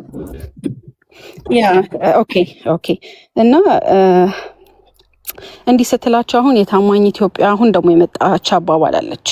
ያንቺ ኢትዮጵያ የኔ ኢትዮጵያ እዚህ ሌብል ላይም ደርሰናል። አይ ዶንት ኖ እኔ ስንት አይነት ኢትዮጵያ እንዳለች አዲሲቷ ልክ እንደነ መስፍን ምናምን አንዳንድ አሉ ደግሞ ሚዲያ ላይ ልክ ኢትዮጵያ ትናንትና የተሰራች በዚህ 8 ዓመት ውስጥ የተሰራች ኢትዮጵያ አለች። ለነሱ እኩልነት ይከበር ምናምን ብለህ ካንተ ሰው ለምን ይሞታል ብለህ ስትጠይቅ የሆነ ቦታ ጎጥ ውስጥ ይከቱህና አንተን ታፔላ ሰጥተው ይሰድቡሃል። ሰውም ቢሆን የሚደነቀው አጥንቱን ቆጥረህ እከሌ ነው ብለህ ነው የምታደንቀው። ይህን ሁሉ የምናየው ጥላቻም አንድም እሱ ነው። ምናልባት ገና ለገና ማንነቱን አስበው ነው እየሰራውን ስለ ኢትዮጵያ ማንነቱን ምናምን ሳይሆን በሱ ማንነት ነው ሰዎች እየለኩ እየሰደቡትም ያሉት ብዬ አምናለሁ። እና ታማኝ ዲስአፖይንትድ ሆኗል ብዬ አምናለሁ። ልክ አንዳንዶቻችን እንደምናነሳው ከመንግስት ይጠብቅ የነበረውን ይፈልግ የነበረውን ሰው እንዳይሞት የተገባልንን ቃል ምናምን ኤክስፔክት ያደርግ ነበር ብዬ አምናለሁ። ሰዎች ሁሉ የሚያንጓጥጡት የጎዱት ጓደኞቹ የእሱን ክብር በማይመጥን መልኩ የተናገሩት ሰዎች እንዳሉ ሆኖ እኔ ባለው በአሁኑ ፖለቲካም ዲስአፖይንትድ ሆኗል ብዬ አምናለሁ። እኔ ፐርሰናሊ ይሄ ሁሉ የሁለቱ ነገሮች ተደምረው ነው ታማኝ ቆስሎ ያየሁትም ይመስለኝ። እና ወደ መስፍን መጣ መስፍን እንደ መስፍን አይነቶችና መስፍን ብቻ ሳይሆን መሰሎቹም አሉ የትኛዋን ኢትዮጵያ ሊያስተዋውቁን የሞከሩን አይሆን ነው። ሰዎች ተበድለዋሉ፣ ሰዎች ተጎድተዋሉ። እኔ ራይቴ ከበረልኝ ስትለው ጨፍልቀሽኝ በዚህ ወጥቶ በዚህ ገብቶ ምናምን ይልሃል። እና ኦኬ እኔ እንኳን ያን ጀነሬሽን አልነበርኩኝም። ተጎድተህም ከሆነ በማንነት በደል ተደርሶብህም ከሆነ አሁን እኛ ያለነው በዚህ ዘመን ነው። ሾሚ ሪስፔክት የብሔር እኔ ማን እንዳሸመደዳቸው አይደሉ ኢትዮጵያ የብሔር ብሔረሰቦች እና ምን እኩልነት ምናምን ይልሃል። ኦኬ የትኛውን ብሔር ብሔረሰቦች ነው ሪስፔክት የምታደርገው? መሀል አዲስ አበባ ላይ የኔን ራሴን የማምንበትን ፍላግ ይዤ ስወጣ እኔን የምታሳድደኝ ከሆነ በፖሊስ የምትገለኝ ከሆነ በማንነቴ የመረጥ ቤት የምታፈርስብኝ ከሆነ ስለ የትኛው ኢትዮጵያ ነው እየነገረኛለሁ? ስለ የትኛው ብሔር ብሔረሰብ ነው የሚያወራኝ? አዲሲቱ ኢትዮጵያ ምን አይነት ኢትዮጵያ እንደመጣችው አላውቅም። እኔ አረ ነው እንግዲህ ሁላችንም እናትና አባቶቻችን አንድ ኢትዮጵያን ይሰጡን የሁላችንም። እኔ እስከማውቀው ድረስ እሱን ነው።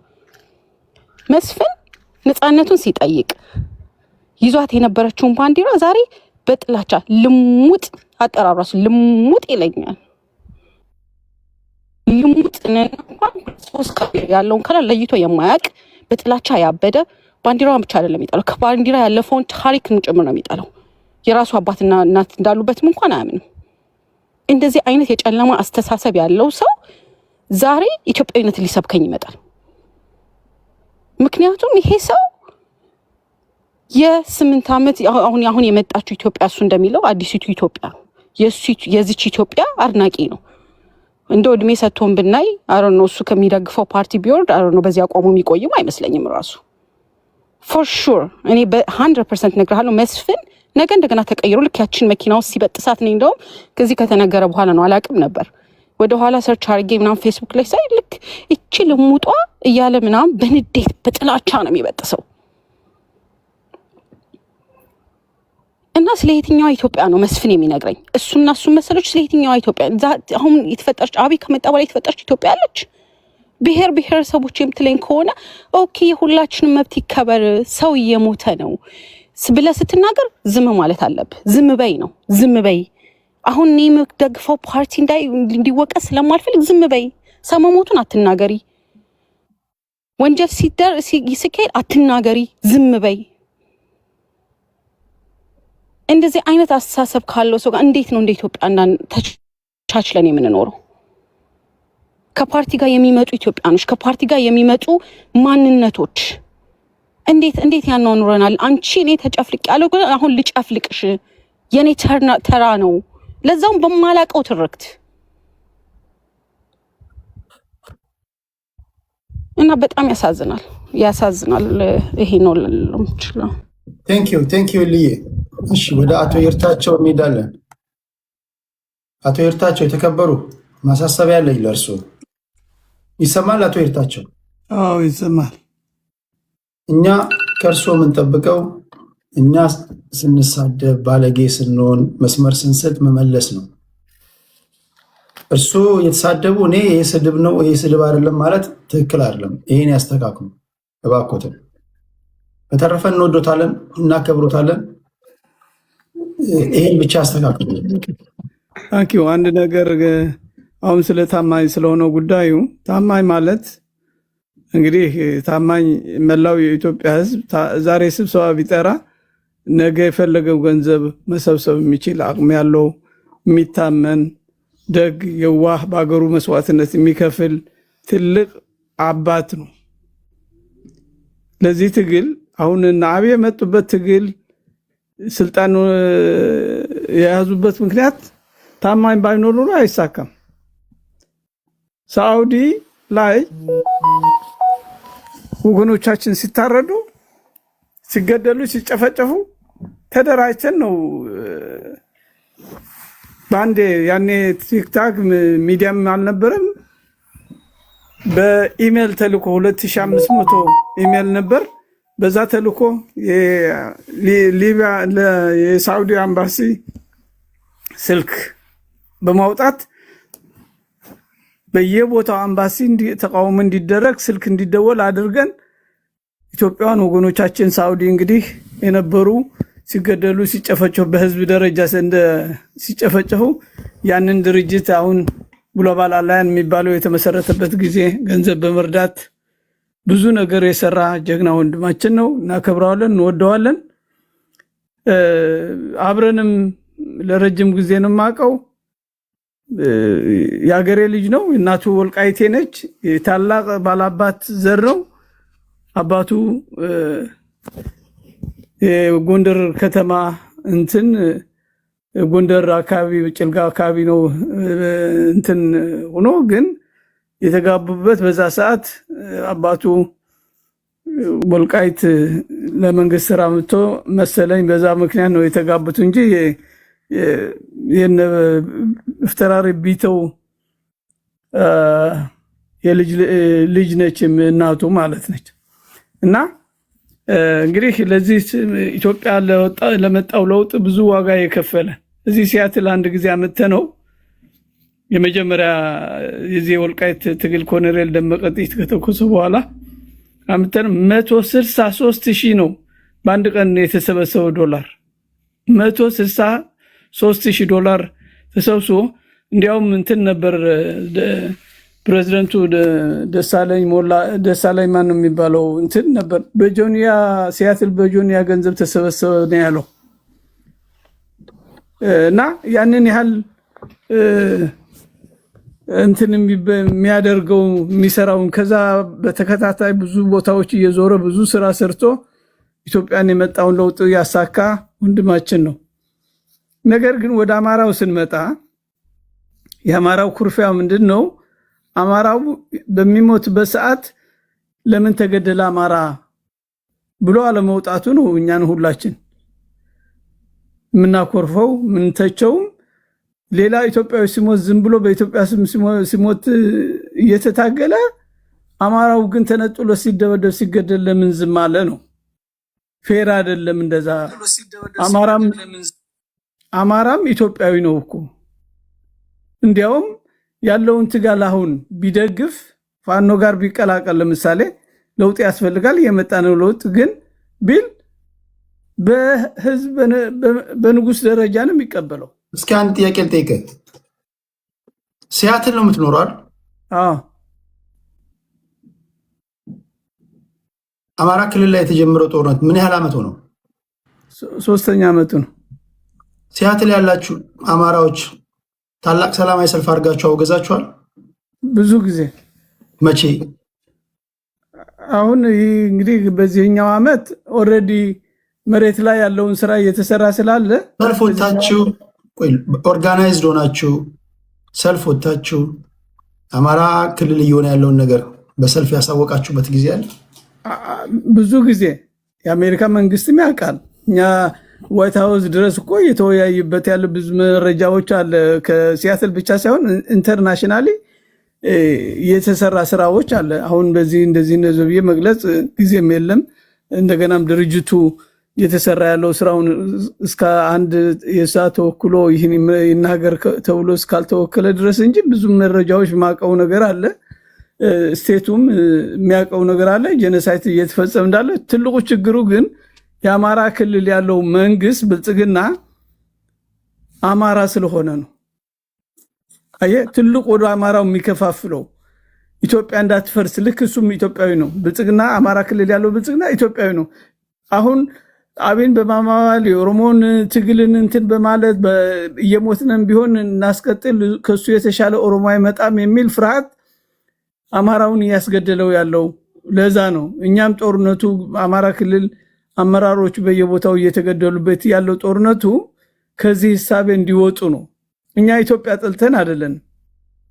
ኢትዮጵያ ለማዳን ግን ህገ መንግስቱ በሚፈቅደው በብሔር ተደራጅ እስካለ ድረስ በጋራ ሆነን ህገ መንግስቱ እሺ፣ የመጨረሻ ጥያቄ ላንሳለ። አንተ ኢትዮጵያን ለማዳን ነው የምትታገለው አይደል? አዎ። ኢትዮጵያ መለያየት አይጠቅመንም። እንደውም ብዙ ጊዜ እንደምትለው ሳይኮሎጂካሊ፣ ፊዚካሊ፣ ኢንቴሌክቹዋሊ ምናምን የምትለው ነገር አለ። እንደዛ አንድ ሆነን ሀገራችንን እንጠብቅ፣ ለዛ ነው የምንታገለው ነው የምትለው። አዎ። አንተ ኢትዮጵያ በምትላትና ታማኝ በየነ ኢትዮጵያ በሚለው ምንድን ነው ያለው ልዩነት? እንግዲህ ምንም ልዩነት የለም። ታዲያ ለምን ታወግዘዋለህ? ታማኝ ምንድነው ችግሩ? አየህ፣ እኔ ተታግዬ ኢትዮጵያ አማራውን ኢምፓወር በማድረግ ሁሉም አማራ ኢትዮጵያዊ ስለሆነ ሌላውም ኢትዮጵያዊ ብዙ ስላለ ድምፁን የጠፋ እኔና ታማኝ ያለን ልዩነት፣ ታማኝ ዝም ብሎ ኢትዮጵያ ተብሎ በዛ እንዲመጣ ይፈልጋል። እኛ ደግሞ በስራ ሰርተን ኢትዮጵያ መገንባት እንችላለን። ህዝባችን ኢምፓወር በማድረግ ህዝባችን በማስተባበር ሌላው ኢትዮጵያዊ ከጎናችን እንዲቆም፣ ኢትዮጵያ ለማፍረስ ሳይሆን የምንታገለው ኢትዮጵያ ለማዳን ስለሆነ ሌላው ኢትዮጵያዊ ከጎናችን እንዲቆም የምንሄድበት ሲስተማቲካሊ ፕላንና ስትራቴጂ ስላለ ያ ነው። ግን ኢትዮጵያ በሚል ኢትዮጵያ የምትንቀሳቀስበት ሌላ ብሔሮች የሚቀበሉ ስለሌለ የኃይል ሚዛን ከፍ ካለ የአማራን ህዝብ ከፍ አለ በኢትዮጵያዊነት አይደራደርም። እንደገና ዊአር ማጆሪቲ ኦል ኦቨር ኦሮሚያ ተብሎ የተባለው ቦታ ያለው የአማራ ህዝብ፣ የጉራጌ ህዝብ፣ የደቡብ ህዝብ፣ ሌላውም ሁሉ ነፃ ለማውጣት ኢቨንቹዋሊ የአማራውን ኃይል ተደራጅቶ ጠንክሮ ከወጣ እንክሉድ አዲስ አበባ የሸዋ ግዛት ማለት ነው። ስለዚህ ሁሉም ያለውን እኛ አካታችን፣ አንተም ሌላውም አማርኛ ተናጋሪ በሙሉ ኢትዮጵያዊ ነው፣ አማራ ነው። ስለዚህ ምን ለይበት የለም። ይህ የዘር ፖለቲካ ለመጣል ግን የሀብት ሀበቱል መኪና ስላለህ ውጪ ቁልፍ ከሌለ አንድ ቃል ይርታቸው እዛ መኪና ውስጥ ለመግባት ቁልፉ ያስፈልጋል። ቱሉ አጠቃቀሙ ነው የኔና የታማኝ ልዩነት እንጂ በኢትዮጵያዊነታችን ምንም ልዩነት የለም። እሱም ያምነው ኢትዮጵያዊነትን ያምነዋለሁ፣ በውስጤ ነው ያለው፣ የምታገለውም ለዛ ነው። ግን በታማኝ በሚሄድበት አካሄድ ኢትዮጵያ ልትድን አትችልም። መንገዳችን የሚለያየው ኢትዮጵያን ለማዳን ምን ዋጋ መክፈል አለብን፣ እንዴት አድርገን ህዝባችን ወደ አንድ እናመጣለን። እኔ የምጠላው የእርስ በርሳችን ያለው ርግጫ። ወጣቱ የመጣ ሽማግሌ ይልሃል ኢትዮጵያዊ እንዳልሆነ እሱ በፖለቲካ መጥቶ ዲስትራክትን የሚያደርጉህ ብዙ ነገሮች አለ። እሺ ዋና አማራ ስለጠየቀኝ አንድ 2 ደቂቃማ ስለጠየቀኝ እኮ 1 ደቂቃ ብቻ ነው ያለሽ። እና አሁን እኛ እየሰራ ነው ያለ ወጣቱም ሽማግሌው አንድ ብርም ቢያዋጣ አማራ አንድ ማድረግ ቅድሚያ ሰተን ኢምፓወር ማድረግ ህዝባችን ለምን ችግር ስላለን ነው። ከሌላ ኢትዮጵያ ለመነጠል ሳይሆን የውስጣችን ችግር መጀመሪያ መፍታት አለብን። የችግራችን የውስጥ ከፈታን አንድ ከሆነ ሌላው ኢትዮጵያዊ ምንም እኛን የሚጠላ የለም። በቋንቋ በባህልም በምናምን ሁሉ የአማራ እስክታ ማይወርድ አማራ ሌላ ብሔር የለም። በሁሉም የተግባባ ስለሆነ አሁን ህዝባችን ቱሉ ያስፈልገዋል። ቱሉ ደግሞ መግባባት፣ ወጣቱ በየቲክታክ እርስ በርሳችን የምንሰዳደብ ሰዎች ሰብሰብ ብለን እንደ አማራ መመካከርና ሚስጥሩን ማወቅ ያስፈልጋል። አንዱን አዳማጭና ተደማጭ መሆን እንደገና መሪና ተመሪ አንድ ጠይቀና ወደ ሌሎች ይሄዳሉ። በፌዴሬሽን ምክር ቤት ተመዝግበው ያሉ 76 ብሔር ብሔረሰቦች አሉ ኢትዮጵያ ውስጥ። ይሄ ለሁላችሁም ለይርታቸው ብቻ እንዳይመስላችሁ። ይርታቸው ይሰማል። በፌዴሬሽን ምክር ቤት ተመዝግበው ያሉ እኛ በተለምዶ ነው 85 ምንለው እንጂ 76 ናቸው ብሔር ብሔረሰቦች። 76ቱ የተደራጁ ናቸው። ኑ ብትላቸው አንድ ፊሽካ በቂ ነው። እናንተ መደራጀት የከበዳችሁ ለምንድን ነው?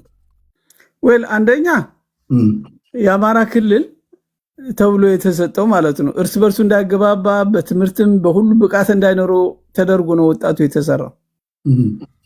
ስለዚህ ያንን ሲስተማቲካሊ አሁን ሌሎቹ ስጠራቸው ግር ብለው የሚመጡት በብሔራቸው ታንጸው ስላደጉ ነው። የኛው ግን ኢትዮጵያዊ ነኝ ነው የሚልህ። እኔ አልወርድም የሚለው የሚፎክር እኮ አለ። እኔ አልወርድም ኢትዮጵያዊ ነኝ፣ አንተ አማራ ሁን ኦኬ የሚልህ። እሺ ምን እንደምታረጉ ታዲያ? እሱ ቀስ በቀስ ገባው። ቀስ በቀስ አሁን እንቁላል ቀስ በቀስ እንቁላል በእግሩ ይሄዳል የሚባለው እኮ ቀስ አድርገህ ካንከበላልከው በኋላ ነው የሚሄደው እንጂ እንትን እግር አውጥቶ ይሄዳል ማለት አይደለም። ቀስ በቀስ ግን እየገባው ታማኝም አሁን የሚገባበት መንገድ እኔ ቅድም ደውዬ መሰጅ ትቸለታለሁ፣ ቪዲዮውን ሰምቼ መልእክትን ትቸለታለሁ። ይሄ ነው ብዬ አልናገርም። ግን አሁን እሱ ትግሉ አቁሜያለሁ ማለት ለኢትዮጵያ መፍትሄ አይደለም። ኢትዮጵያን በአሁኑ ሰዓት ሰው የሚያስፈልግባት ጊዜ ነው። ታማኝ ታጋይ እኮ አይደለም። ቆይ ታማኝ አክቲቪስት ነው። የሁሉንም ህዝብ ነው የሚጮኸው። ኦሮሞም ከተበደለ ትግራይም ያው ለእኛ በደንብ አልጮኸም፣ በደንብ ጮኋል። እሱ እንዳለው ነው። ታማኝ እኮ ፖለቲከኞች እናንተ ናቸው። አሁን እኮ ይህን ራሱ አለማወቅ እኮ ነው። ሰው የሆነም ተከብሮ የኖረውን ሰው በማንም ስናዋርደው ይኖር ነው ማለት ነው። ታማኝ የፖለቲካ ፓርቲ ውስጥ ያለ ሰው አይደለም። ይህ አክቲቪስት አድቮኬሲ ይሰራል። ቆይ የእኛን አድቮኬሲ ያልሰራንልም ሰርቷል። እኔ ለመጀመሪያ ጊዜ በታማኝ ታሪክ የተሳሳትኩ አርሙ መሩት አማራ ነኝ ብሎ የተናገረው በዚህ ዘመን ነው። ዘሬን ከጠየቃችሁ አዎ አማራ ነኝ ብሎ ጽፏል፣ ተናግሯል። እኔ አይቻለሁ። ጥቁር ለብሶ መግለጫ ወጥቷል። ወገኖች አይገደሉ ብሎ ፌስቡክ ላይ ጽፏል። ለጠቅላይ ሚኒስትሩ ይድረስ ብሎ ደብዳቤ ጽፏል። ከዚህ በመለስ እናንተ መስራት የሚገባችሁን ፕሮፓጋንዳ እናንተ እርስ በርስ ስትፋተጉ ትውሉና ሌላ ላይ ብሌም ሽፍት አድርጋችሁ ኤክስተርናላይዝ ታደርጋላችሁ ችግራችሁ። መጀመሪያ አንተ እኮ ነው ፖለቲከኛው ይርታቸው ሆነ ፖለቲከኛ እዚህ ያላችሁ ናችሁ፣ አንድ ሆናችሁ ኦርጋናይዝድ ሆናችሁ ያለቀ የተጠናቀቀ ጉዳይ ነው ማምጣት ያለባችሁ። ዘን ሎቢስት የሚያዝ ካለብህ ሎቢስት ይዛለ፣ አድቮኬሲ እንዲሰራለ ትልቅ ሚዲያ ያለው ሰው ካለ ኢንፍሉዌንሻል የምትለው ሰው ካለ ይሄው ብለህ ትናገራለህ። ሰልፍ የምጠራ ከሆነ ሰልፍ ትጠራለህ። ያንተን የቤት ስራ እንዲሰራልህ እንዴት ትጠብቃለህ? ያንተን የቤት ስራ ከሰራልህማ መሰረቱ ይናጋል። ለምንድነው ማናከብረት ታማኝ ያለበትን ቦታ እኔ የሁሉም ኢትዮጵያዊ ድምፅ ነኝ ካለ የቤት ስራን አንተ ለምን አስራም? ይሄን መልስልኝና ወደ የመጨረሻ ዙር ላይ እንሄዳለን። ኦኬ ታንኪዩ። እኛ እየሰራን እንዳለ ግልጽ ነው። ብዙ ነገር መሬት ላይ የሚሰራ ስራዎችን የሰራ ነው አለ። ለጠላት አሳልፎ መስጠት መነገር የሌለበት ስራ እኛም ስለሚያስጠይቀን ማለት ነው። ስለዚህ ብዙ ስራ እየሰራን ያለ ነው። ግን አብዛኛው ገብቷል። ግን ታማኝ ደግሞ ከኛ ጋር ተሰልፎ በአክቲቪቲነቱ ቢሰራ ሞር ማሰባሰብ ብዙ ሰዎች ስለያዘብን ነው። ትልቁ ዋና ነገሩ እሱን የሚመስሉ ሰዎች አሉ። የውስጥ አርበኞች ስንት ዶክተር ስር ስንት ኢኮኖሚካሊ ለአማራ ህዝብ ሳፖርት የሚያደርጉ እርዳታ የሚያሰባስቡ ብዙ ሰዎች በሱ ስር ያሉትን በሱ በተነካ ጊዜ ብዙ ሰዎች እርዳታ መርዳት የማይፈልጉ ሰዎች አሉ። እሱ ቢንቀሳቀስ በእርዳታ እንኳን ሰብአዊ እርዳታ እንኳን ቢያደርግ ቢያስተባብር ብዙ እርዳታ ለህዝባችን ሕክምና የለም፣ መድኃኒት ያስፈልገዋል፣ ገንዘብ ምግብ የለም። በኢንተርናሽናል ኮሚኒቲ ኃላፊነት ሰጥተን የሰጠነው የግሎባል አላያን ሲያትሉ የነበረ በሱ ወደዛ እንዲገባ አድርገን ትልቅ ኦርጋናይዜሽን ከሌሎች ነጮች ጋር አብሮ እንዲሰራ የተደረገው ፕላን ኮኔክሽን ነው። አንድ ስንሆን ብዙ ተሰሚነት ስላለን ኢንተርናሽናሊው ተደማጭነት አለን ብለን ነው አብረን ከነሱ ጋር ምንሰራ።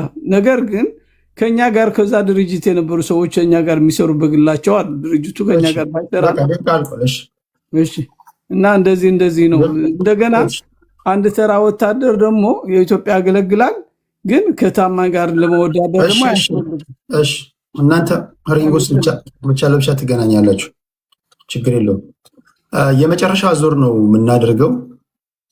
እኔ አሁንም የሚታየኝ ያለ መሰልጠናችን ጉዳይ ነው የሚታየኝ። በነገራችን ላይ ጋይስ እኛ ኢትዮጵያውያን እኛ ለራሳችን የምንሰጠው ግምትና እኛ የሆነው አክቹዋሊ የሆነው የሰማይና የምድር ያለ ልዩነት አለ። እኛ በጣም የስልጣኔ ማማ ላይ ደረስን፣ የሰለጠንን ስልጡን ጠቢባን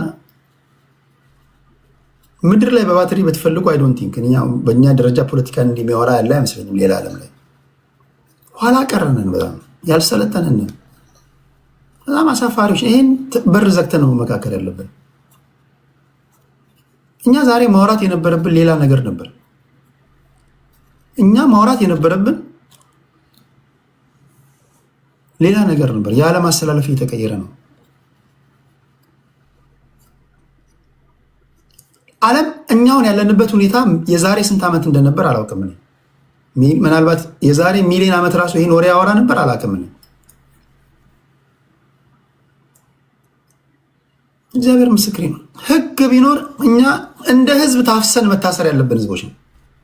መታፈስ እኮ አለብን እኛ እንዴ! እኔ አሁን ለራሴ በቃ እንደዛ ነው ማስበው። ከዚህ ሳቤ እንውጣ ጋይስ። ቤዚክ የሆነውን ነገር ሰዎች በሀሳብ ስለተቃረኑ እንደ ጠላት እኮ ይቆጠራሉ። ስቲል እኮ እኛ ሀገር እኮ አብዛኞቻችሁ እኮ የምትሳደዱት እኮ ወንጀል ሰርታችሁ እኮ አይደለም። አጠገባችሁ ያለው ሰውዬ መስማት የሚፈልገውን ስላልተናገራችሁ እኮ ነው። ገና ይሄን አላለፍንም። እኛ ሀገር የሀሳብ ልዩነት እንዴ በጣም ብዙ ስም እኮ ነው ያሰጥፍብን። እኔ እኮ እናንተን የቻልኳቸው የፒያሳ ልጅ ወይም ደግሞ አይ ቲንክ አስተዳደጌ ሊሆን ይችላል አደገኛ ሰፈር ተወልጄ ስላደግኩ እንጂ ጋዜጠኛ ጓደኞቼ እኮ ምን ጉዱስ ነው የገባው ነው የሚሉት። ይፈራሉ። ማንም መጥቶ እዚህ እናቱ የወለደችው እናንተን አያዋይ። መሰልጠን አለብን ጋይስ፣ ማድመጥ አለብን፣ መወያየት አለብን፣ መከባበር አለብን። የመጀመሪያው ነገር መከባበር ነው። ሰው ካልሰደበ ካላንጓጠጠ እንዴት በሀሳብ ስለተለየ ብቻ እንዴት ትሳደባለህ? እንዴት እንደ ጠላት ትቆጥራለህ? ይሄ ያዋጣኛል ካለ አንድ ሰው ካልዘረፈ ለምን አትፈቅድለትም? አንተ የምታራምደውን እስካልከለከለ ድረስ አንተን በመንገድ ለምን አትሄድም? እና ኢቭን ውይይታችን ራሱ ገና ነን እና እሱም ችግር ነው ያለው። እሱም ችግር አለበት። ለዛ ነው ብዙ ምሁራኖች አሁን እንደው ምስጋና እኔ ለከፈትኩት ፕላትፎርም እየመጡ ያሉት እንጂ መንገድ ላይ ሲያገኙኝ ይነግሩኛል። መምህሮቻችን የሚሆኑ ሰዎች፣ እውቀት ያላቸው ሰዎች ቁጭ ብላ ያደምጣሉ። የሚፈሩት ስድብ ይፈራሉ።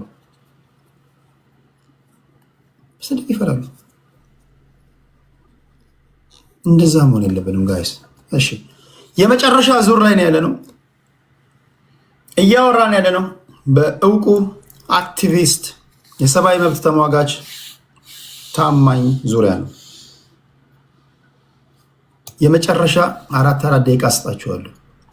ለማስታወስ ያህል ይሄን ተናግሯል። በዚህ ዙሪያ ላይ ያወራ ነው። ይሄን ንግግሩን አድምጡ። የመጨረሻ ሰመሪ ተሰጡና ነገ ከነገ ወዲያ ያመለሳለሁም ስላለ የሚመለስበትን መንገድ ይዘን መተን እንወያያለን። አዊሽ ታማኝን አግኝተን እውነት ይሄ ሰው እኔ እንዳያዝንብን እግዚአብሔር ምስክር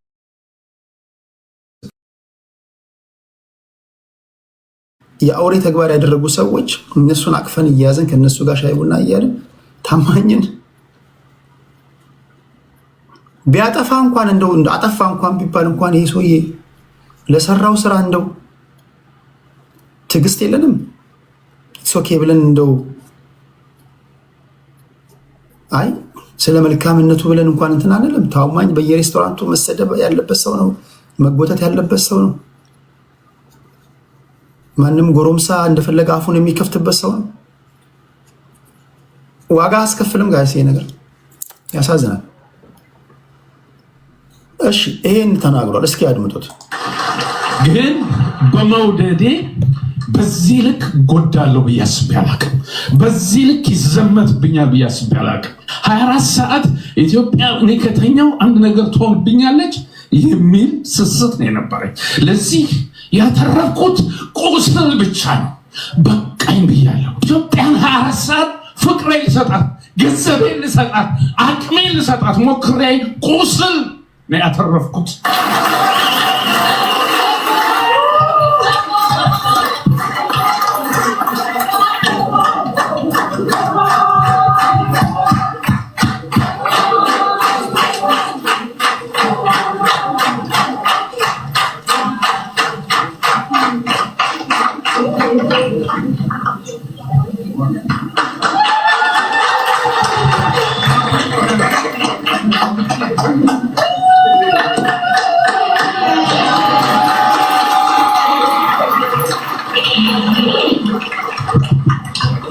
ታማኝ እንግዲህ የተሰማህን ስሜት አጋራ። በዘመን በጊዜ በሁኔታ የማይቀየር ሁሉም ቢከዳ የማይከዳው እግዚአብሔር የተመሰገነ እግዚአብሔር የተመሰገነ ጣቸው ልጆችን መውደድ ብቻ ነው። ከዛ ውጭ ግን በህዝባዊ ስብሰባ በህዝባዊ በዓል መገኘት ያመኛል። ቁስሌን ወቁት። ውፍረት ሳይሆን ሸክም ነው እዚህ ውስጥ ያለው። ኢትዮጵያን 24 ሰዓት ፍቅሬን ልሰጣት፣ ገንዘቤን ልሰጣት፣ አቅሜን ልሰጣት ሞክሬ ቁስል ነው ያተረፍኩት።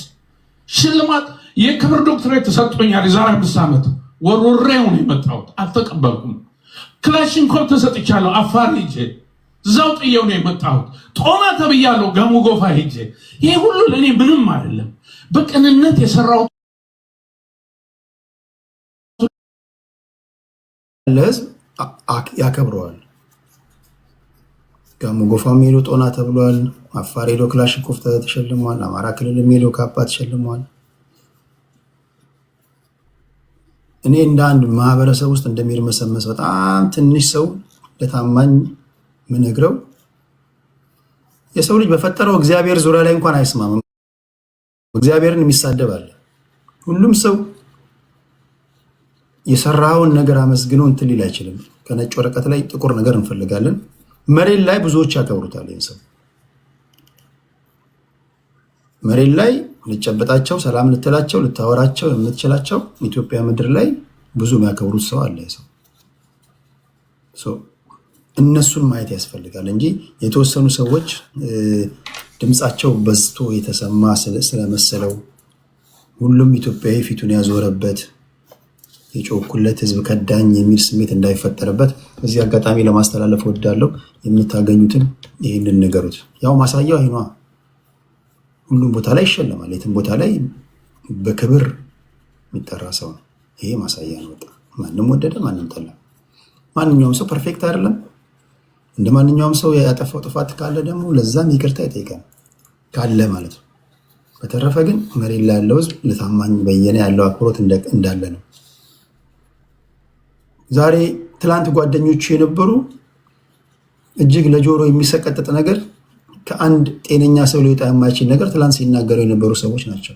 ህዝብን በህዝብ ላይ አነሳስተው ጥፋት ሲያውጁ የነበሩ ሰዎች ዛሬ ካባቸውን ቀይረው በቃ መልካቸውን ቀይረው አሲፍ ምንም እንዳልተፈጠረ የተንቀሳቀሱ ነው። እነሱ የተከበሩ ባሉበት ሀገር ላይ የእነሱን ሩብ ያልተናገረ ሰው ታማኝ በየነ በዚህ ደረጃ እንትን ማለቱ ተገቢ አይመስለኝም። እሺ ይህን ካልኩኝ በኋላ የመጨረሻ ዙር ከመስፍን ፈይሳ ሮቢ እንጀምራለን። 1 2 3 4 5 6 30 ደቂቃ ብቻ ነው ያለኝ። ከኔ በኋላ ታንኪዩ። እኔ ስለ ባንዲራ የተረዳችሁበትን እየገረመኝ ነበረ። ወታደር ለባንዲራ ሞተ እንጂ ባንዲራ ለወታደር አልሞተም።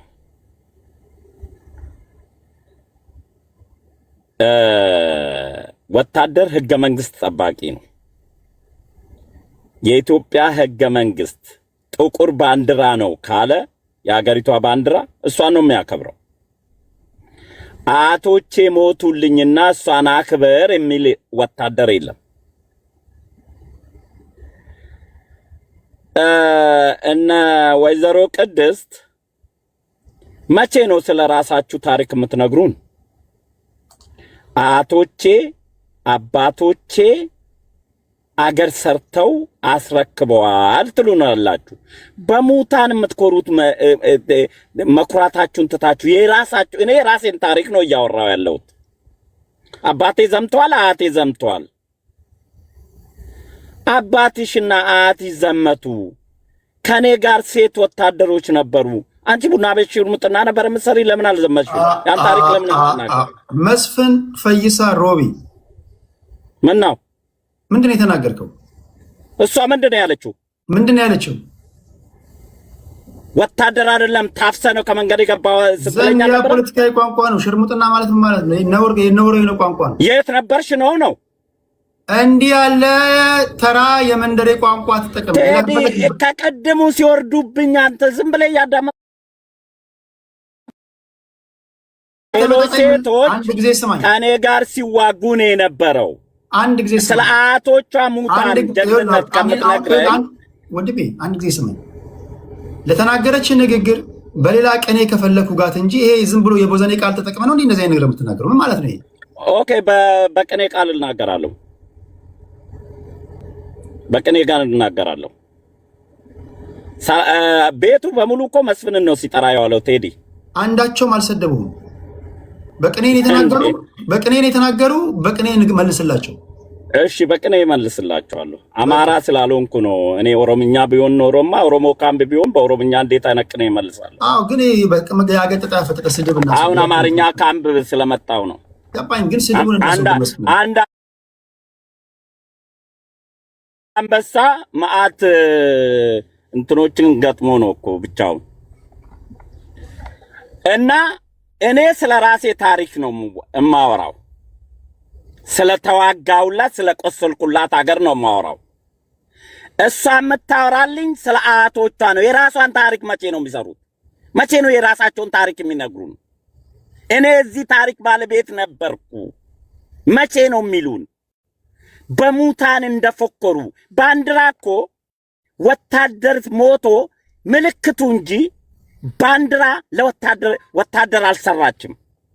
ባንዲራ ህገ መንግስት በተቀየረ ቁጥር ወታደር ደግሞ ዓላማው ህገ መንግስት መጠበቅ ነው። የህዝቦች ተሰብስቦ አገሪቷን የሚመሩ ዲክታተር መንግስት ይሁን ምንም መንግስት ይሁን እቺ ባንዲራ ካሁን በኋላ ለኢትዮጵያ ምልክት ጥቁር ናት ካለ ወታደር እሷን ነው የሚጠብቀው። ይሄ ነው የወታደር ስራ። አያቶቹ ስለሞቱለት ባንዲራ የማክበር የማስከበር ግዴታ የለበትም ወታደር። ያ አያቶቹ ሞተው ያኔ አክብረዋታል። አሁን ያለ ትውልድ ደግሞ አይ ጊዜው ይሄንን አይነት ባንዲራ ነው የሚመጥነን ብለው የአገሪቷ ህግና ህገ መንግስት ከቀየረ ሰራዊት ህገ መንግስት የመጠበቅ ኃላፊነት ነው ያለበት። ልሙጥ በንግግር በተለምዶ ስለሚባል ነው አረንጓዴ ቢጫ ቀይ ባንዲራ። አሁን ጠላት ነው የሚጠቀምባት። እሷን ሽፍታ ናት። አልቃይዳ የሚጠቀመው ባንዲራ ይቃጠላል። አሁን ቢገኝ እኔ እጅ አልቃይዳ ነው ፋኖ ለኔ። ያኔ አያቶቼ ተጠቅመውባት ሊሆን ይችላል። አሁን ግን አገሬ ወታደር የሚጠቀመው አረንጓዴ ቢጫ ኮከብ የሌለበትን አይደለም። ወታደሪያን ህግ ነው የሚጠብቀው። ስትቀይረው ህዝብ መንግስት ሲቀይረው መንግስት የቀየረውን ይጠብቃል ወታደር እንጂ አይ ትናንት አያቶቼ ይህንን ይዞ ስለተዋጉ አሁን ያለ መንግስትም እቺን ይዞ ይዋጋ የሚል ወታደር የለም።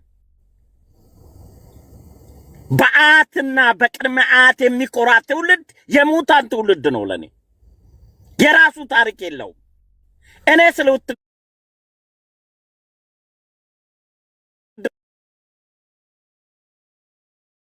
የእናቴ ቀሚስ ውስጥ አልተደበቅኩም።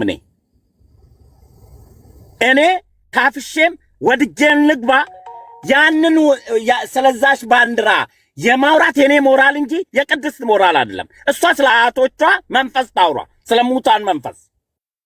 እኔ ስለ ራሴ ነው እየተከራከርኩ ያለሁት። መቼ ነው ስለ ራሳችሁ ታሪክ የምትነግሩን?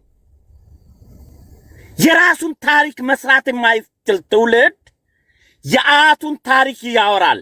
የአያቶቼንም ካወራው ጎበናን የበለጠ ኢትዮጵያን የመሰረተ የለም። አንዴ ቃል መስፈኔ የኦሮሞ ጀግኖችን የበለጠ ለኢትዮጵያን ለመመስረት የማን አያት ነው አገር መስርቶ ለየትኛው አያት የተሰጠው? ልሙጥ ባንዲራ ለኔ የአልቃይዳና አልሸባብ ቦኮ ሃራም የሚይዟት አርማ ናት። አሁን ለምን ኢትዮጵያ ላይ እየተኮሰች ስለሆነ እሷን ይዞ አገሪቷ ወታደር ላይ የሚተኮሱ ታማኝ በየነ ለምን ተሰደበ ይላሉ።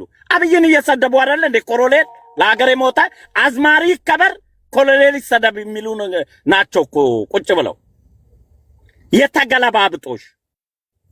ለሀገር ሞተ ክብር አትስጡ። ለሀገር ዘፈነ ግን በጣም ኢትዮጵያዊ ነው እናንተ ጋር። ለዚህ ነው ኢትዮጵያ ማደግም መበልጸግም መለወጥም ያቃተን በአያቶቻችን ዘመን ድንቁርና ላይ ቆመን ስለቀረን ነው። ባንዲራ ስለ ባንዲራ ለኔ መናገር ልጅ ለእናት ምጥ ማስተማር ማለት ነው። ምጥ። ስለዚህ አሁን የአገር መከላከያ ሰራዊት ልሙጣን ባንዲራ አይደለም የሚያስከብረው። አገሪቷ ህጎች ያወጡት ብሔር ብሔረሰቦች የወከሉት ህዝቦች ያስቀመጡት አርማ አለ። እሷ ናት ኢትዮጵያ ባንዲራ። ይሄን መቀበል ትተው የአያቶቼ ቅድመ አያቶቼ የሙታን መንፈስ ኢትዮጵያን ይምራ ይሉናል። ተቀየሩ። ጊዜው ከጊዜ ጋር ሂዱ። አያቶቻችሁ እንዲገዛችሁ ከፈለገ ተሰቀሉና እዛ ሞታችሁ እዛ ይገዛችኋል። ታንኪ ቴዲ ቴንኪ መስከነ። እሺ ወደ ቅድስት እንሄዳለን። መስፍኔ የቴዲን ሙዚቃ በደንብ ያዳመጠው ይመስላል እና ብዙ አማርኛ ቅኔ አልችልም ብሎ ልጅ ለእናት ምጥ አስተማርቻለን እና በደንብ ነው የሰማው መስፍኔ። በዚህ አጋጣሚ አመሰግናለሁ። ዘፈን ላይ ያለህን እንትን ሳላደንቅ አላልፍም። የእናንተ ታሪክ መቼ ነው የምትጽፊው? የራስሽን ታሪክ ጻፊ ሲለኝ ነበረ። መቼም እኔ ታሪኬን ስጽፍ የኢትዮጵያ ወታደር ሆኜ ምርኮኛ ነበርኩ ብዬ አልጽፍም። ምክንያቱም እኔ ወላጆቼ የጀግንነት ታሪክ ነው ያስረከቡኝ። ስለዚህ እንደው መስፍኔ ወታደርነት በጣም ክብር ነው።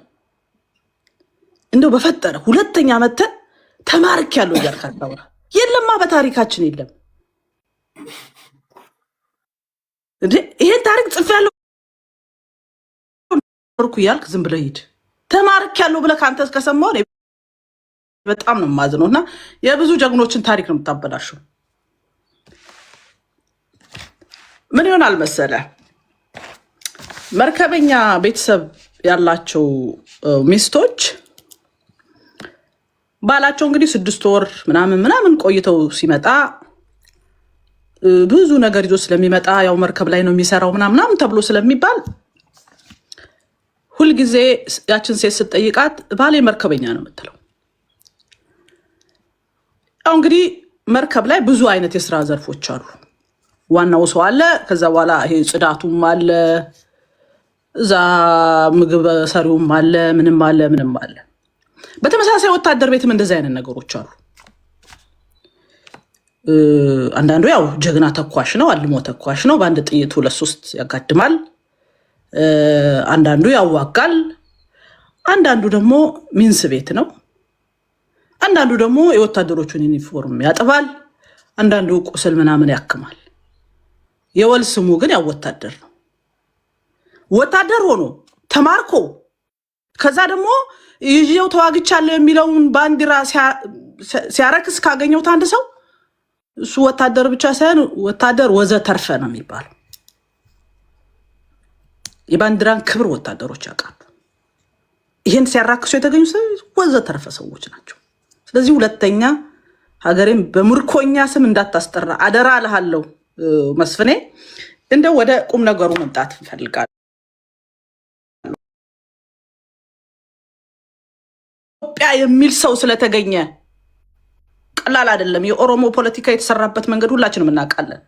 የኦሮሞን ትልቁ ማህበረሰብ ያረከሰ ኦሮሞ የሀገር ባለቤት እንዳልሆነ ሁልጊዜ የየየ ፖለቲካ ውስጥ እንዲኖር ተደርጎ የተሰራ የፖለቲካ ስሪት ከነበረው ውስጥ ኢትዮጵያ የሚል መሪ ሲመጣ ታማኝ እንደ ማንኛውም ሀገር ወዳድ ህዝብ ጎንበስ ብሎ አመስግኖታል። ለዚህ ማሸማቀቂያ ሊሆን አይገባም። ለታማኝ ማን ነው አብይን ያልተቀበለ?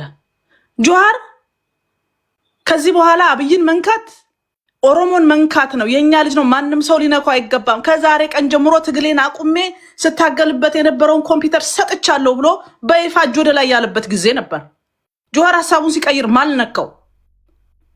ደብረ ጽዮን በአንድ ጊዜ አስመራ፣ በአንድ ጊዜ አዲስ አበባ፣ በአንድ ጊዜ ምናምን እናንተ አይነት መልአክ የት አለ ብሎ ሲል ማነካው? ይሄ የአማራ ጎጠኛው የአማራ ህዝብ ልጅ የኢትዮጵያ ህዝብ ልጅ ምልክት የሆነውን ታማኝን ግን እየተከተለ ሲቀጠቅጥ ታገኘዋለህ። ታማኝ ከሌሎች ኢትዮጵያዊ የተለየ ነገር አላደረገም።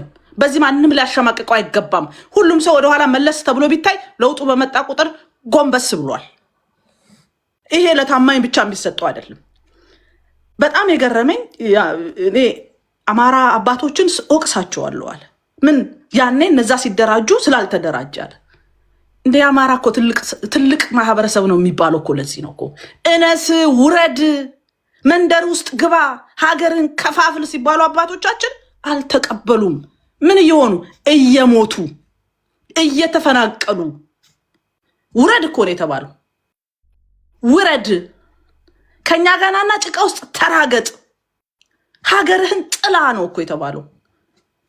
ማኒፌስቶ ተሰርቶበት ያልወረደን የአባቶች ክብር እሺ በእነሱ ልክ ወርዶ ፖለቲካ እየሰራ ያለ አካል ግን እነሱ ሊተቻ አይገባው።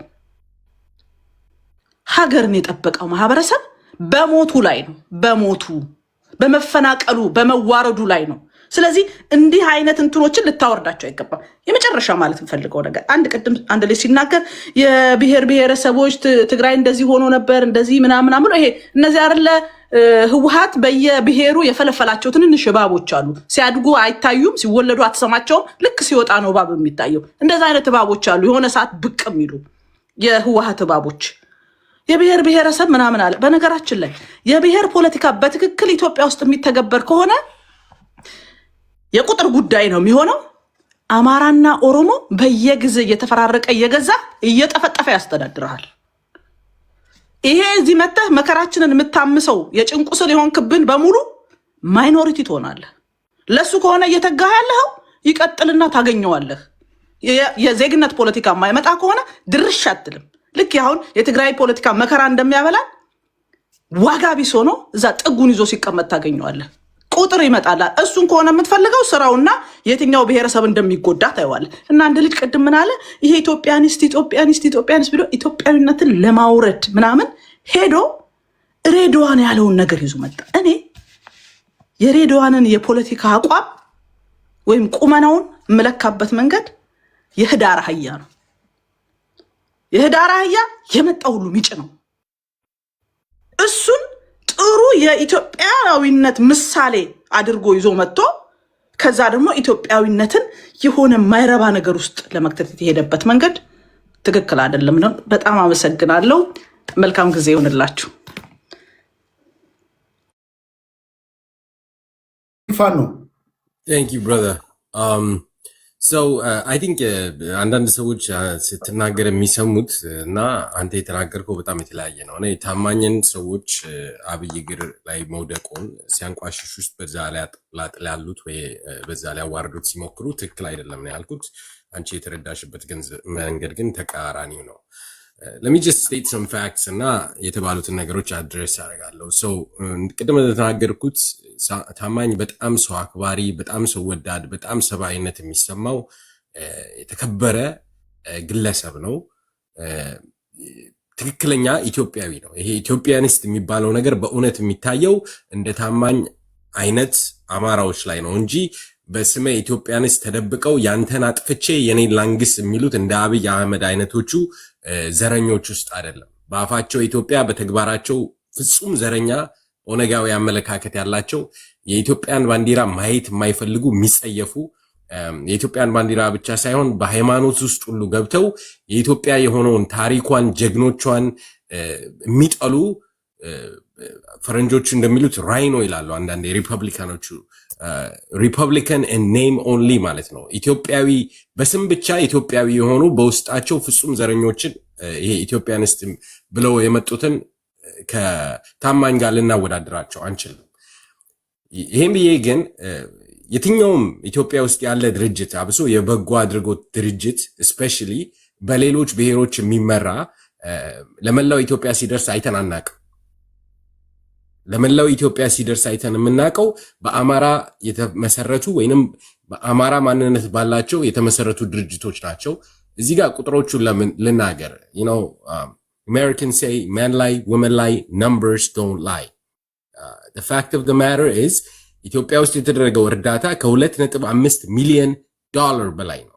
ኦኬ ከ2018 እስከ 2022 በነበረው ጊዜ እስከ 2020 በነበረው ጊዜ ከፍተኛ እርዳታ አድርጓል ይሄ ድርጅት የታማኝ ድርጅት ማለት ነው እና ያደረጋቸውን እርዳታዎች በአካባቢ ጠቅሳቸዋለሁ የአማራ ልጆች ታማኝ ላይ ያላቸው ቅሬታ ጀስቲፋይድ እንደሆነ ቁጥሩ ራሱ ይናገረዋል እንግዲህ ጋሬ ወይንም ግሎባል አላያንስ ፎር ዘ ራይትስ ኦፍ ኢትዮጵያንስ የሚለው ድርጅት ትልቁን የገንዘብ እርዳታ ያደረገው በ2019 በጌዲዮና በጉጂ ነው ያም እስከ 34 ሚሊዮን ብር ድረስ ነው በጊዜው በነበረው የዶላር ምንዛሬ የብር የመግዛት አቅም 34 ሚሊዮን ብር ነው አንዴ ቃል Oh my God.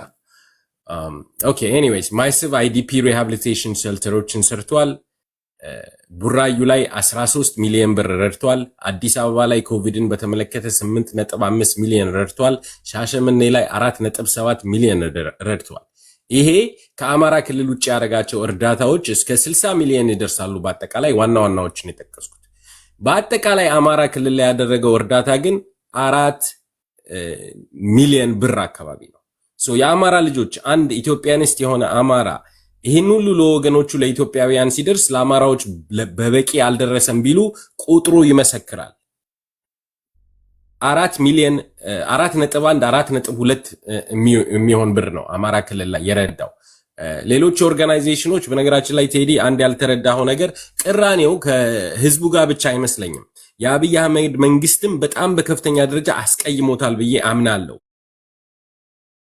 በአማራ ማንነቱ የእርዳታ ድርጅቱ አሁን አንተ እኛ ምን ፋክት ቼክ ምናደርግበት መንገድ የለም አንተ የምጠራውን ቁጥር ነው ዝም ብለን እየሰማን ያለነው Oh, you guys can fact check this. It's easily verifiable on Google. አሁን የጠራዋቸው ቁጥሮች ጉግል ላይ ሄዳችሁ በነገራችን ላይ አንድ ማወቅ ያለብህ ነገር ታይሚንጉን ራሱ ከግምት ማስገባት አለበት ለምሳሌ ታማኝ አፋጣኝ እርዳታ የሚያስፈልጋቸው የህብረተሰብ ክፍሎች ዩኒሳል ላይ የኢንተርናሊ ዲስፕሌስድ የሆኑ የህብረተሰብ ክፍሎች ነበሩ በተለይ እንደው ከዛ ፊት ደግሞ በተለይ ዋነኛነት የግሎባል አላያንስ የሚባለው ባለፉት 7 ዓመታት ጀምሮ ይሰራ የነበረ ነው አይደል በኢህአዴግ ጊዜ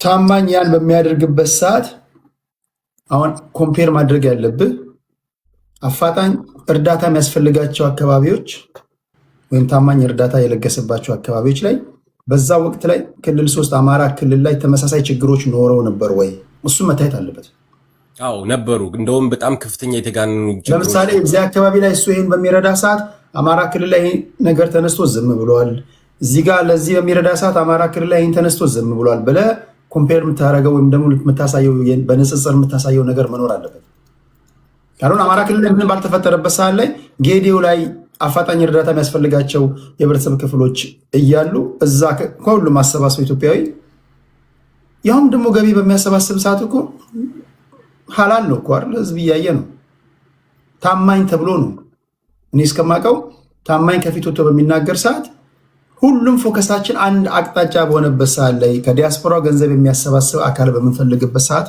በዛ ሰዓት ላይ ነው ገንዘብ አሰባስቦ የሚያደርሰው የዛን ጊዜ ተመሳሳይ ችግር እዛ አማራ ክልል ወይ ትግራይ ክልል ወይ ሌላ ቦታ ኖሮ አንደኛውን አይቶ እንዳላየ ሆኖ አልፎ አንደኛውን እየረዳ ከሆነ እሱም ራሱን በቻለ መንገድ ወቅቱና ሁኔታውን ማየት ያስፈልጋል ማለት ነው እሺ በአንድ ደቂቃ አጠቃለውና ወደ ሌሎች ሄዳለሁ ዋው ቴዲ ኦኬ ኤኒዌይስ ጨርሳለሁ ኦልሬዲ እኔ ዝም ብዬ ተናገርኩኝ ጨርሳለሁ ደቂቃ ኦኬ ኤኒዌይስ አሁን ላልከው መልስ ለመስጠት በ2020 ኮቪድን በተመለከተ 8.5 ሚሊዮን ዶላር በአዲስ አበባና አካባቢ ላሉት ሰዎች ሲረዳ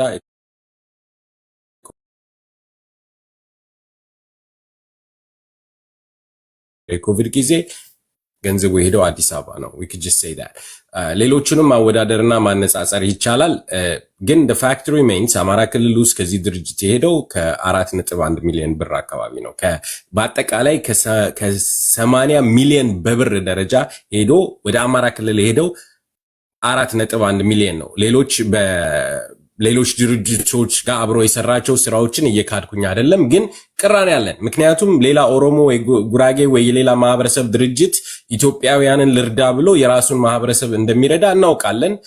እሱ በሐቀኝነት እየሰራ ግን በሐቀኝነት ሲሰራም አማራው ጋር በቂ ሰርቷል ብለን አናምንም። ይሄ ፋክት ነው። ቁጥሮች የሚወክሉት ይሄን ነው።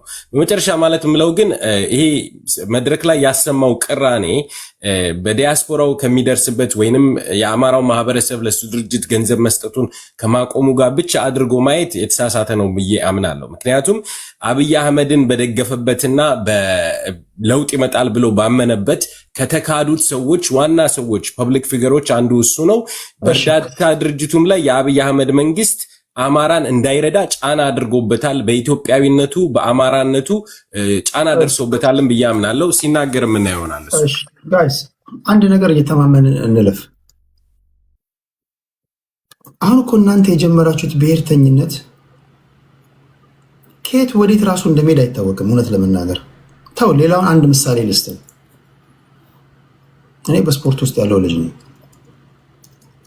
በሰሜን አሜሪካ የኢትዮጵያ ስፖርት ፌስቲቫል እንደምታየው የኦሮሞ ብሔር የራሱን የስፖርት ፌስቲቫል መስርቷል። ትግራዮች አይሳተፉም። ማጆሪቲው አማራ ነው ያለው። እዚህ ውስጥ ገብታችሁ አማራ በአግባቡ አልተወከለም ብላችሁ ትበጠብጣላችሁ። የምትበጠብጠው ሙዚቃ የእንትን ሙዚቃ ሶስ የተከፈተ የእንትን አራት ውሸቴን ነው። ኦሮሞ በሌለበት ትግራዩም በሌለበት የሰሜን አሜሪካ የስፖርት ፌስቲቫል በሞኖፖሊ እንኳን ቢያስከው ጉዳይ ላይ ገብተህ አትስማማም። ወደ ጎጥ ብራንቻው ታርገ ማለት ነው። ይህ ውሸቴን ነው። እስኪ ራሳችሁ አሁን የምትለው የተሳሳተ ነው። ምን እንዳ አማራ እንዳል ቆይ ባለፈው በነበረው እንትን ላይ ሙዚቃ ተከፍቷል። የጎንደር ነው የበዛው ምናምን ብለህ ሶሻል ሚዲያን ስታጣብ ነበር አልነበረም? አልነበረም። አማራ አትበልተው። መች ነው ወደ ቲክቶክ የመጣው? ምኒልክ ወይ ምን የምታወራውን አርቲስት እኮ እናውቀዋለን። እሱ እኮ ቲክቶክ ላይ ገብቶ የተናገረው ነገር አማራ አትበልተው ያለው ወይ ፖይንቴ ምኒልክ ይኸውልህ፣ በሰሜን አሜሪካ የስፖርት ፌስቲቫል ላይ ኢቭን በኮሚቴ ደረጃ እንኳን ዝም ብለህ እንኳን ስብጥሩን ብታይ እንግዲህ እንደነገር ኦሮሞ የለም ትግራዋይ የለም። እሺ በሞኖፖሊ እንኳን ቢያስከው ጉዳይ ላይ እንኳን እየበጠበጥከው ነው። አይ ቴዲ እንደው ይሄን ነገር መለስ ብለው አማራ አትበል አሉኝ ብሎ ነው የተቃረነው እንጂ የጎጥ ጉዳይ አልነበረም። ይሄንን ሚስ ካራክተራይዝ እያረከው ነው። ምናልባት ተሳስተ ከሆነ ተመልሰ ሄደ ይኸው አማራ የሚለውን ቃል ዘፈን ላይ አትጠቀም አሉኝ። ለምንድን ነው አማራ ማለት አጠቃላይ ሂደቱን ካስከፋቋሉ ለሚኒክ ፋን ይሄ ነገር ከየት እንደተጀመረ ነው ይቋቋሉ። እዛ መድረክ ላይ እድል ማግኘት የፈለጉ ሰዎች አንዳንድ ጊዜ የሚያመጡልህን ነገርም ሳታላምጥ መዋጥ የለብህም። እዛ ውስጥ ያሉ ኮሚቴዎች አንድም የታማኝ በየነ ሚስት ፋንትሽ ከነ ልጆቿ ተዘቅዝቃ የተሰደበችበት ጉዳይ እኮ ይኩን ይሄ ቤቶቹ አማራን አይወክሉ። እሱ አይደለም አሁን መወከል አለመወከል አይደለም። ኢቨን እንደፈለግ አድርገህ ልታስኬድ በምትችልበት እንኳን መድረክ ላይ እንኳን አሳምረህ ተስማምተው እንኳን እየመራው አይደለም። እዛ ስፖርት ፌስቲቫል ላይ ፖለቲካውን ይዘህ ገብተሃል። በዚህ ጉዳይ ላይ ማን ከኔ ጋር ሊከራከር ይችላል? የኮሜንት ይግል ማንኛው አንዱ የተከፈተው ኮሜንት ሰምተው ቢሆን አንዳንድ እኮ ያስቀሃል እኮ የእንትን ሙዚቃ በዛ የእንትን ሙዚቃ በዛ በሚል እኮ ነበር ጭቅጭቅ የነበረው። እዚህ ለአንድ ነገር ልጨምር፣ እኔም የደረሰብኝ ነገር ስላለ በዚህ እንትኑ ይሄ ግን ትክክል አይደለም። አማራ የሚለው ቃል ያጣላቸው እንጂ የጎጥ እሱ አይደለም። ይሁን ምኒልክ አማራ አትበልተው የጎንደር የጎጃም ሙዚቃ አንዴ እሱ ገብቶኛል። አንተ የፋሲል ደሞዝን ለማንሳት ነው የፈለከው። እኔ ምኒልክ ፋኖ የምትለው ገብቶኛል። በሙዚቃው እኮ በአንድ እግር የቆመ እኔ ጋር እኮ መጥተው ነበር። እኔ ያላወያያቸው እንደዚህ ነገር ብያቸው እኮ ሂዱ ያልኳቸው። ውዝን እዛ በመካከላችሁ ባለ ጉዳይ ላይ መድረክ ሰጥቼ እንትን አልልም ወይ ከመጣችሁ አንድ ላይ ነው ብያቸው። በዚህ ጉዳይ እኮ እንደውም አንድ መድረክ ይዘን ነበር በስፖርት ፌስቲቫል ይተረሳላችሁ እንጂ አለ እኮ ሪከርድ የሆነ ፐብሊክ ሪከርድ እኮ እዚህ ጋር አለ እኮ በላይቭ ፕሮግራም ላይ። ነገሩ ምንድን ነው መሰለህ፣ የብሔር ጉዳይ እንዲህ ብራንቻውት እያደረገ የብሔር ጉዳይ ኢቨን አንተ እንኳን ባለህበት እንኳን ኦርጋናይዝድ ሆነህ እንኳን በሞኖፖሊ ያስከውን ነገር እንኳን አሳምረህ እየመራው አይደለም። አንድ ያለን ኢንስቲትዩሽን በሰሜን አሜሪካ የኢትዮጵያ እግር ኳስ ስፖርት ፌስቲቫል እንደነገርኩ ኦሮሞ የራሱን የስፖርት ፌስቲቫል አቋቋመ። ከኢህአዴግ ጊዜ ጀምሮ እና አብነት የሚመሩት ነው። ከዛ በኋላ ትግራዮችም እንደምታውቀው ነው በእግር ኳስ ጨዋታው ለመሳተፍ አይደለም ራሳቸው በጦርነት ውስጥ ነበሩ። ስለዚህ አንተን ያለው ማጆሪቲ እንደፈለክ ማድረግ በምችለው ጉዳይ ላይ እንኳን ተስማምተ መምራት አልቻልክም።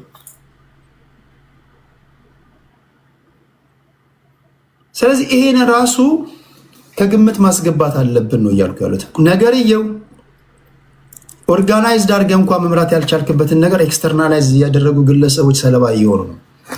እሱ ልፈልጌ ነው። እሺ ይርታቸው የደረሰብን ችግር የለም ትናገራለህ። ከዚህ ጋር አስታከ እና ከዚህ ጋር ማስታወሰው ፋንተሽ በቀለ ተዘቅዝቃ ትሰድባለች።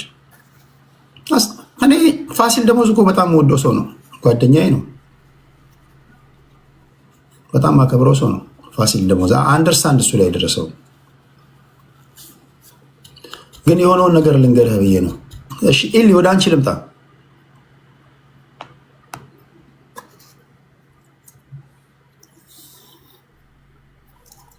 ኢሊ ያለሽ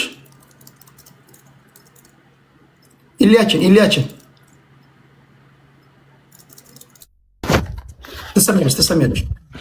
ኦኬ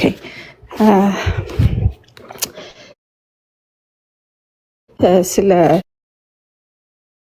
መስፍን መቼም ስለ ባንዲራው ሲያወራ በጣም ያናድዳል የሚለው ነገር ሁሉ ወይስ ወታደርነት ሲያወራ የሌሎችን ሙያ ያጣጥላል። ስለ ጥበብ፣ ስለ አዝማሪ እያለ ይጠራቸዋል። አዝማሪዎች ምን ያህል በጣም ስለ ሀገራቸው ከጥላሁን ገሰሰ ጀምሮ አሁንም እኛ እስከምናደንቀው የዚህ ጄኔሬሽን ቴዲ አፍሮ፣ ሌሎችም ደግሞ መጽሐፍ የጻፉ በስዕልም በጣም ኢትዮጵያዊነትን ቤተሰቦቻችን ካስተማሩን ቀጥሎ ትምህርት ቤት የሚደን ታሪክ ተምረን ከምናውቀው ጀምሮ ኢትዮጵያዊነትን በጥበብ የሚገልጹ ዩናይትድ የሚያደርገን ነገር ስለ ኢትዮጵያ ሲዘመር ሲዘፈን ልባችን በቃ ዝቅ እስኪል ድረስ ሯጮቻችን ደግሞ ሩጠው ባንዲራ ሲይዙ ሰው ሁሉ የራሱ ሙያ አለው። አዝማሪ እያለ በጣም ያጣጥላቸዋል። አዝማሪዎች በጣም ጥበበኞች ናቸው። በጣም በሀገር ላይ ትልቅ ኢምፓክትም አላቸው። እንደውም አሁን እሱ የሚያደንቀው ፓርቲ እንኳን ጥበብን ቅርብ ጊዜ አይተናል። ከትላንት ወዲያ ነው ምናምን ሐውልት ተሰርቶላቸው ሲደነቁ አይተናል። እና ግን እሱ አዝማሪ እያለ ያጣጥላቸዋል ለሀገር ውለታ የዋሉ ሰዎችን እና ደግሞ ልክ ደግሞ እንደ ቴዲ አፍሮ አይነቶችን ደግሞ ስለ ታሪክ እየጠቀሱ ስለ ሀገር ውለታ የዋሉት መንግስቶችን ንጉሶችንም ሆነ ስለ ታሪካችን ስለ አድዋ ድላችንም ሆነ ስለ ኢትዮጵያ ታሪኮች ሲዘፍኑ ደግሞ የሙታን ናፋቂዎች፣ የድሮ ስርዓት ናፋቂዎች እያሉ ያጣጥሏቸዋል። እነዚህ ሰዎች ይሄ ታሪካችን ነው፣ በቃ ይህን እንዲናይ ማድረግ አትችልም። ይሄ የኢትዮጵያ ታሪክ ነው። ኢትዮጵያ ታሪክ ያላት ሀገር ናት። ትላንትና የተሰራች ሀገር አይደለችም።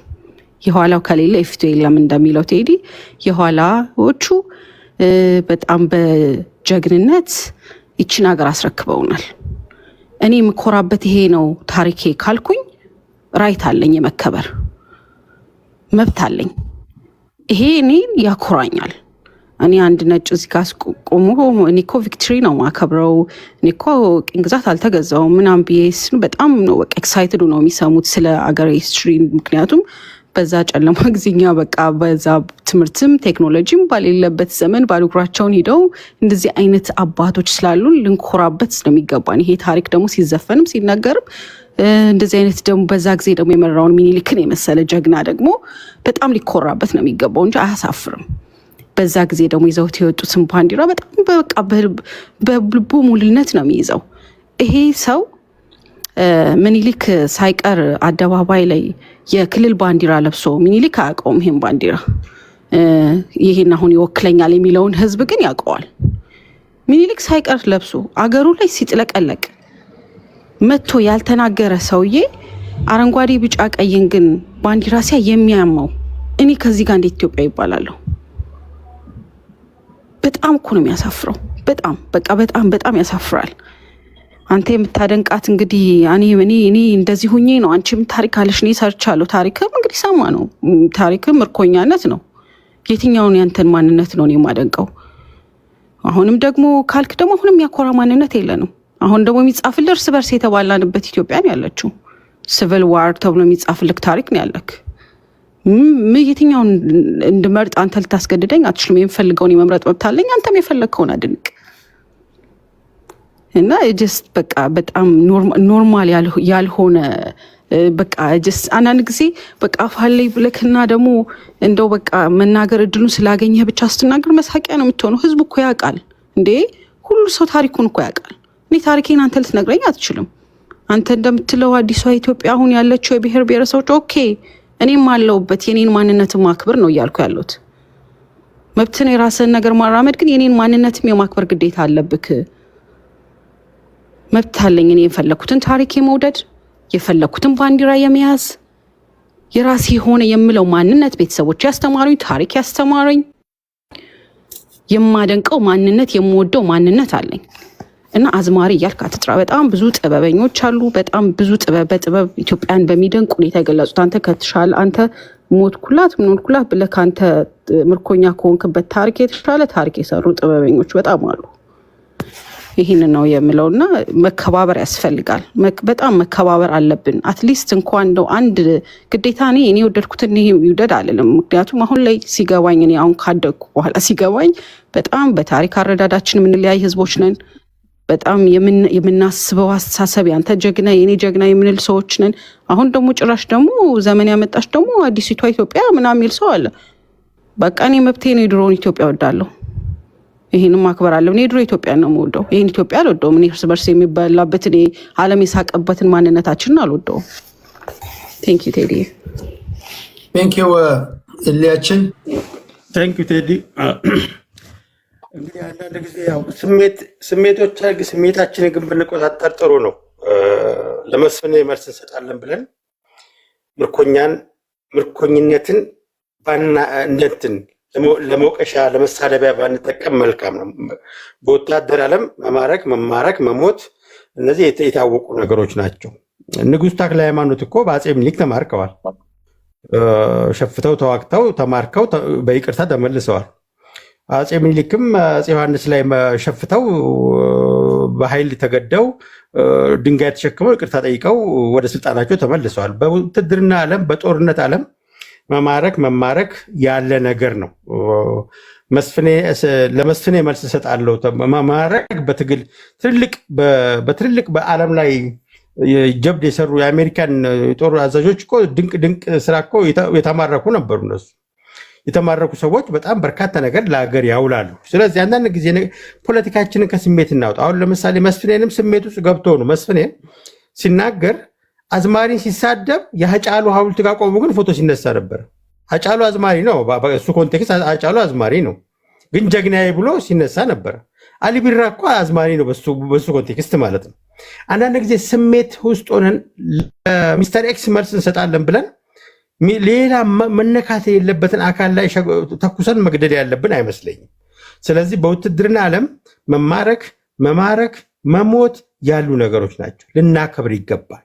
በውትድርና ዓለም ያሉ ክስተቶችን የተማረከ ሁላ ሰነፍ ነው እኮ ማለት አይደለም እኮ። አንዳንድ ጊዜ እኮ ተማርኳል እኮ አብዲሳ አጋ እኮ በጣሊያን ምድር ላይ የጣሊያን ምድር እኮ ያንበረከከውና የኢትዮጵያን ሰንደቅ ዓላማ ቀዶ ከእስር ቤት አምልጦ ያችኑ ሰንደቅ ዓላማ ክንዱ ላይ ተንተርሶ እኮ ጣሊያን ያሸነፈ እኮ በጣሊያን ምድር ነው። አብዲሳ አጋ እኮ ምርኮ ነበረ።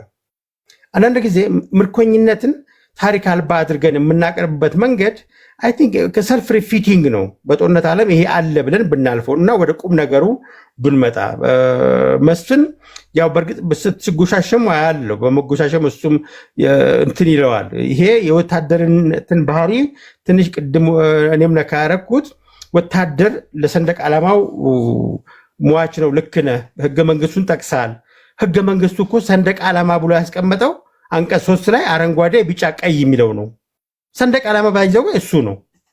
በዚህ ህገ መንግስት አንቀጽ 3 ላይ ማንም የተከራከረ የለም። ሰንደቅ ዓላማ አረንጓዴ ቢጫ ቀይ ነው። ሁሉም ኢትዮጵያ ብሔር ብሔረሰብ የተስማማበት ነው። የሚያጣላን አርማ ነው። አርማ ደግሞ በአዋጅ ነው የሚሰጠው።